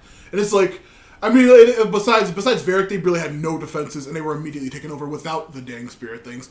So it's like, we don't know what his real motivations were, how he even came to these conclusions in the first place. And it's like, he's a very underdone villain, because like we understood everything about Amon by the end. And you understand Vaatu, and you just... Yeah, you understand Vaatu a little bit more than Unalaq. Unalaq, he has potential. And his idea of spirits, but his idea of, I'm going to take out the old Avatar, be the new Avatar. If there were two things that I think that would fix him. A, if you had him running into Vaatu and being tricked and controlled into believing what he was doing was right, it would have made him more sympathetic and made him more of a justifiable character. And if you had a moment of doubt looking in Unalaq and Vaatu fusion, cause Unalaq to doubt things and Vaatu to then take over, it then would take credence and push Unalaq to be a more sympathetic, just a better character. Yeah, he needed more development. If Unalaq gets tricked by Vaatu, believes what he's doing is right, and at a brief moment sees the horrors of what he's done before Vaatu fully takes over and takes control of Unalaq, and everything. Or even Unalaq understanding the evils but never seeing it as truly evil. Because I always think back to one of my favorite games of all time, Tales of Symphonia. And the main theme throughout that entire game is what is right and what is wrong, and what am I doing and where do I fall on that line? Am I doing the right thing? Am I doing the wrong thing? And how is what I'm doing being perceived? And Unalaq never has that moment. Yeah. I can feel sympathetic for a character like Amon who believes what he's doing is truly good despite him doing clearly evil things. But Unalaq never does a clearly evil thing for a seemingly right or justified reason, and that's where his issue comes from. Desna and Eska do embody that, in that we believe in our father, so what he's doing must be good. Unalaq never gets that moment, and that's my biggest issue. Yeah, he's a very underdeveloped villain who needed more. And his his motivations were very nebulous and didn't make much sense. And the Deus Ex Machina's only bothered me. I don't mind the Deus Ex Machina bring back Rava as much. I just don't like the way it was perceived, and it is underexplained. Yeah, it was all very nebulous. Spirit magic, which was very underserved. Yeah, I do agree. Like the whole Jinora being able to see spirits and stuff, yeah, they like very, very briefly like explain it in that one episode where she actually can't. But they really don't go very much into that whole thing, except for they might have just needed someone to take Korra into the spirit world. I would have preferred stuff too, like if Korra had shown up and made a water-based, like if that giant blue Korra was made out of water and she was in the middle of it, similar to Aang in season 1, it would have, if she had somehow found the power in herself to control the 4 elements still, to bring back the Korra, the Avatar state, without the Avatar state actually being there. It makes it a little more justifiable, and looking for the spirits would have made more sense. And then if you have the Jinora Deus Ex, it's okay. Too many Deus Ex Machinas just muddy it. Yeah, too many cooks spoil the broth. Yeah, they completely take you out of what's going on if your understanding of it or you're caring about it. Chris, you've been silent a long time in this episode. Yes, it's hard to talk about season 2 without 3 and 4. So you have to hold back. You have to hold back, and that's the problem, is that 2 does not work on its own. 3 even does, and 4 to a point. I'm like all this talk about Unalaq. I'm just like doing my best to refrain from talking about season 3's antagonists. But like how much better they are than Unalaq. But so much better. Chris, also, I set up Chris to talk and we immediately cut him off. So Chris, hey Chris. So the topic is, what did I think of season 2 as a whole? Yeah. Yes. Okay. So I guess juxtaposing it to the original Avatar, I thought it was interesting that they started off with a season that was about spirits. So you had like the first Avatar series that was literally the books were literally titled Water, Earth, and Fire in that order to represent the elements that Aang had to learn. Yeah. And then you start off with the first book of Korra, where Korra already knows, already has mastered 3 elements off the bat. And so then, of course, the first book naturally is Air, where she had to learn that to coincide with her avatarly duties. But then the next, so then when I remember when I was just getting to understand Korra, I'm thinking there are 4 seasons, but she already has 3 elements. So, and the first one is air. What are the other 3 going to be? This is weird. This is weird. It makes no sense. Yeah, but then it's like, oh, so then book 2 is called Spirits, which I thought was interesting because it's it really addresses the part of Avatar, of being the Avatar that was for Korra very underdeveloped, which was the spiritual aspect and being the bridge between worlds. And was already, I mean, he was a monk, so he was inherently very spiritual. Well, he was very much monk. So he still had some learning to do as far as being a proper bridge, because I'm trying to think of what was that episode where he had to actually go into the spirit world for the first time. That was a season 1 finale, I think. No. The one with the panda. The panda in the town that was burned. Yeah. Did he go into the spirit world for that? I don't remember him actually. He did. That was the first time he did it. He did, but he didn't know. He didn't do it on command. He just accidentally went into the spirit world. Right. But anyway, so I just thought it was interesting how it had to explore the spiritual side of Korra, where not only was it underdeveloped, she had literally 0 skill zero skill points in her spirit skill. Yeah, she was very terrible. Pretty much, yeah. So she had to level that up and get more into in depth with that, which I thought was pretty interesting. Yeah. But overall, I liked season 2. I would say if I was comparing it to season 1, I think season 1 was stronger, but I didn't have a problem with season 2. Particularly with going into the backstory with Avatar 1, that to me was really, really cool. I love how they even if they didn't. Even if it didn't make a whole lot of sense to a lot of people, I think that just at least attempting to address that and giving it a good amount of time to attempts to flesh it out, I thought was really neat, and I enjoyed that. And I guess I had a thought earlier as we were talking, but I wanted to wait for the right moment to bring it up. I think it was revolving around what you were saying, Matt, with how people were just disagreeing with the origin of the bending itself. How it was just a tool, a power granted by the lion turtle. That was here's a loner magical power. Just bring it back. Yeah, it's very weird. yeah. And that was interesting because it's back in the day, bending, I guess, just kind of naturally existed. But it was more of just that. It was a tool. it was a tool for use. It wasn't really like a way of life or like a fighting style. It was just like you're going out into the wilderness where we can't protect you. So here's a tool to defend yourself. Yeah, and that's really all the bending was. Right, yeah, because it was more of... It wasn't just a tool, it was a tool to fend off spirits. Because, mortal weapons can... And the airbender was using it just to float up to a tree and pick a fruit off of it. Yeah, right. And then to build on a point that Ed had mentioned, it was like... Because back then it was considered a tool, but in quote-unquote present day in Korra, it's actually like a whole way of life. It was something that you had to, or that everybody just kind of grew accustomed to living with and incorporating into like every facet of society, which is really cool.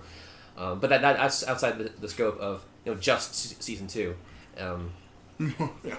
Trying to think. Do I have any other thoughts specifically with season 2? What do you think of Unavaatu? Yeah, Unavaatu. Him as a villain compared to Unavaatu. I mean, vaguely compared to. What comes the concept of Rava and Vaatu specifically, I thought was interesting. How you had two spirits constantly at war, and then one severed them together. That just basically was the catalyst that started the whole Avatar cycle. That was interesting. Yeah. But Unalaq and Vaatu, I did feel like it was a little strange. Just to be like that was Unalaq's ultimate goal was I have to fuse with Vaatu and take over the world. Yeah, it was very vague what his plans were. Yeah. Like I guess I was really with him on.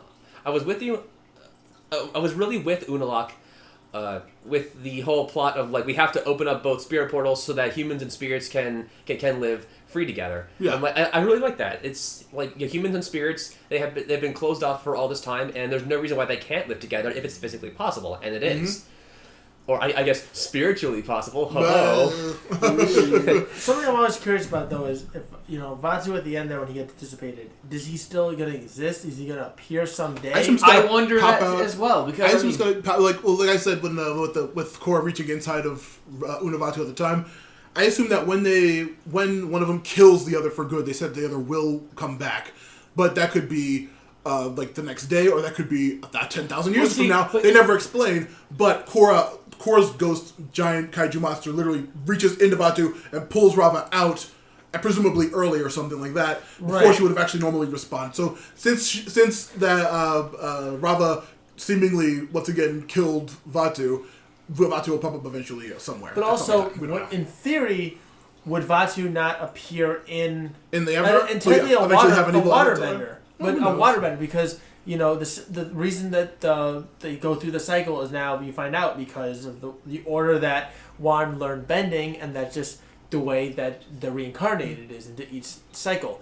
Theoretically, Unavaatu was the dark avatar and is a pure waterbender. So in theory, there should be someday, if not now, a waterbender who comes back and has the darkness inside of him. Yeah, I'm gonna say technically, since she seemingly killed the Dark Avatar and Unavaatu combined, that there should be a kid right now being born who's even going to be an evil Avatar. Technically, is how it should be. But then that also kind of brings question on because they said in the first series, if you kill the Avatar in the Avatar state, the cycle ends. Oh, you're right. But you're killing Rava, but Rava would still come back. So we assume that Vaatu will come back, but without being fused, because the fusion version has been killed. Similar to how the Avatar in the state ends the cycle, Rava would eventually come back, but without the reincarnation of the Avatar, because the Rava that learned all the elements or was connected to someone who was connected to the elements is now dead. We're not spiritual magic experts, so we'll never know. Oh, so to finish... Wait, you're not? I mean, I am, but... Well, yeah, obviously. So to finish an earlier thought, I guess to address the point of, that's...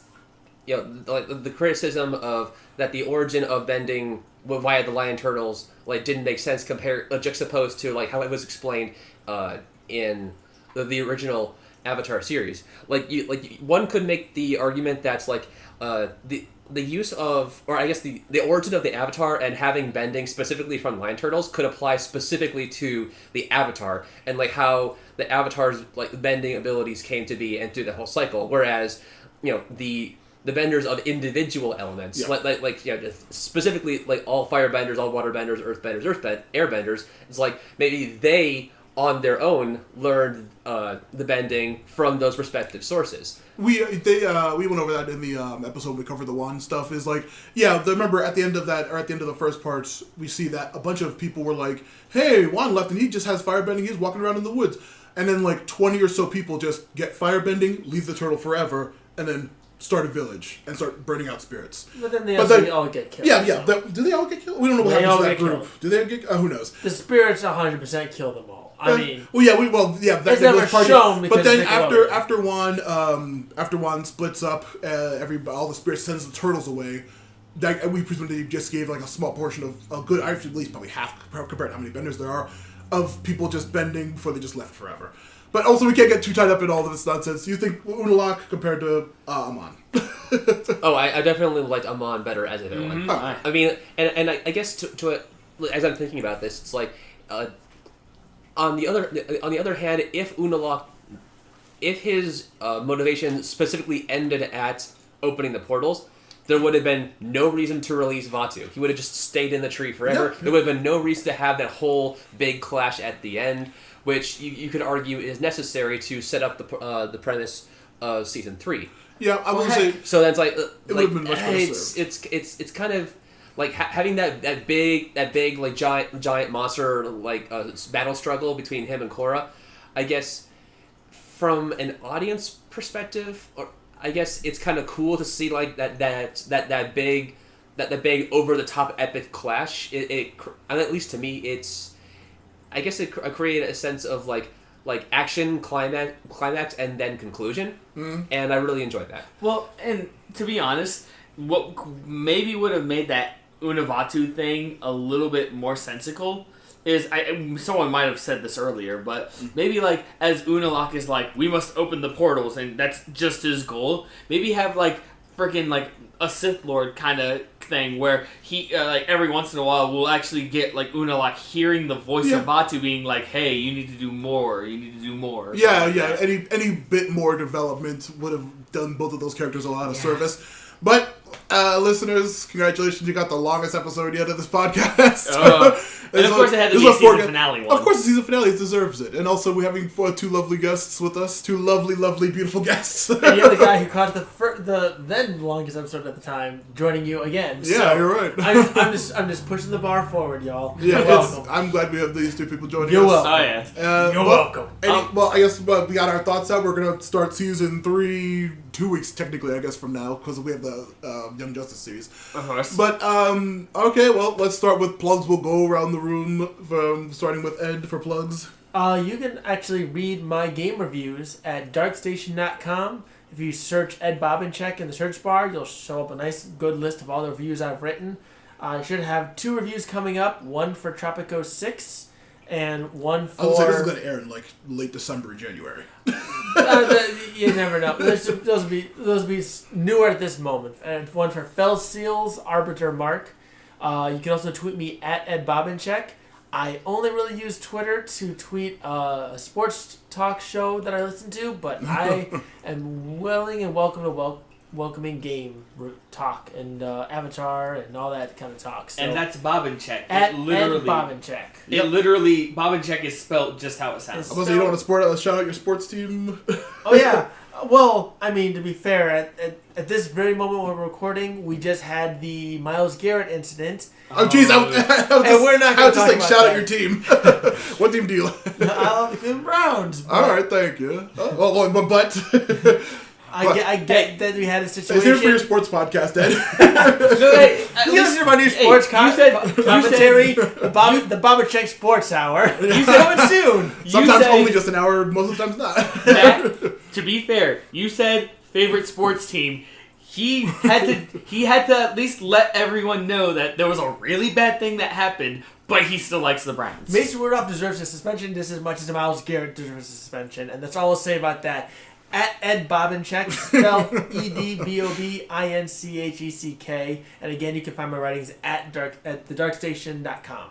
All right, so next is me. My name is Matthew Lewis, as you already know from listening to the podcast at this point, 14 episodes in or so. Blah, blah, blah, blah. Forgotten Minotaur King podcast coming along great. Listen Probably to that. already on hiatus at this point, but I'm not sure. I also have my Twitter Matthew Lewis P because Matthew Lewis podcasts couldn't fit. The Patreon Matthew Lewis podcasts, the YouTube Matthew Lewis podcasts. Check us out on YouTube. Hopefully, we'll be on Spotify by this point. Also, Apple iTunes. I don't know how you're listening to this, but next is Chris. Got any plugs? Nope, I have literally 0 plugs. I don't use social media very much at all. And High five. I'm All basically right. I'm basically not on the internet, except Even when though I am. I'm about to say, even though you are a programmer, Yeah, even though I'm literally a software developer, I'm not on the internet. that's how you know he knows. Now, just like my buddy Chris over here, I still have 0 plugs whatsoever, and I did mention that I am going to be working on a Facebook page, still under development, mind you, and I also am still working on that secret project. Now that everything in my personal life has been getting a lot better at this point in time, I've been able to actually work more on other things. So, Good to hear, bro. Yeah, Is this a secret project? Don't tell them about it. Yeah, I'm about to get people all hyped about it. Who knows? Maybe in January it'll be off the ground. We'll find out. we'll find out. All right, guys. You're welcome for the long episode. Keeps it sleazy. We're still thinking of a new catchphrase. Yeah, we're still thinking of a catchphrase. Until then, keep it sleazy.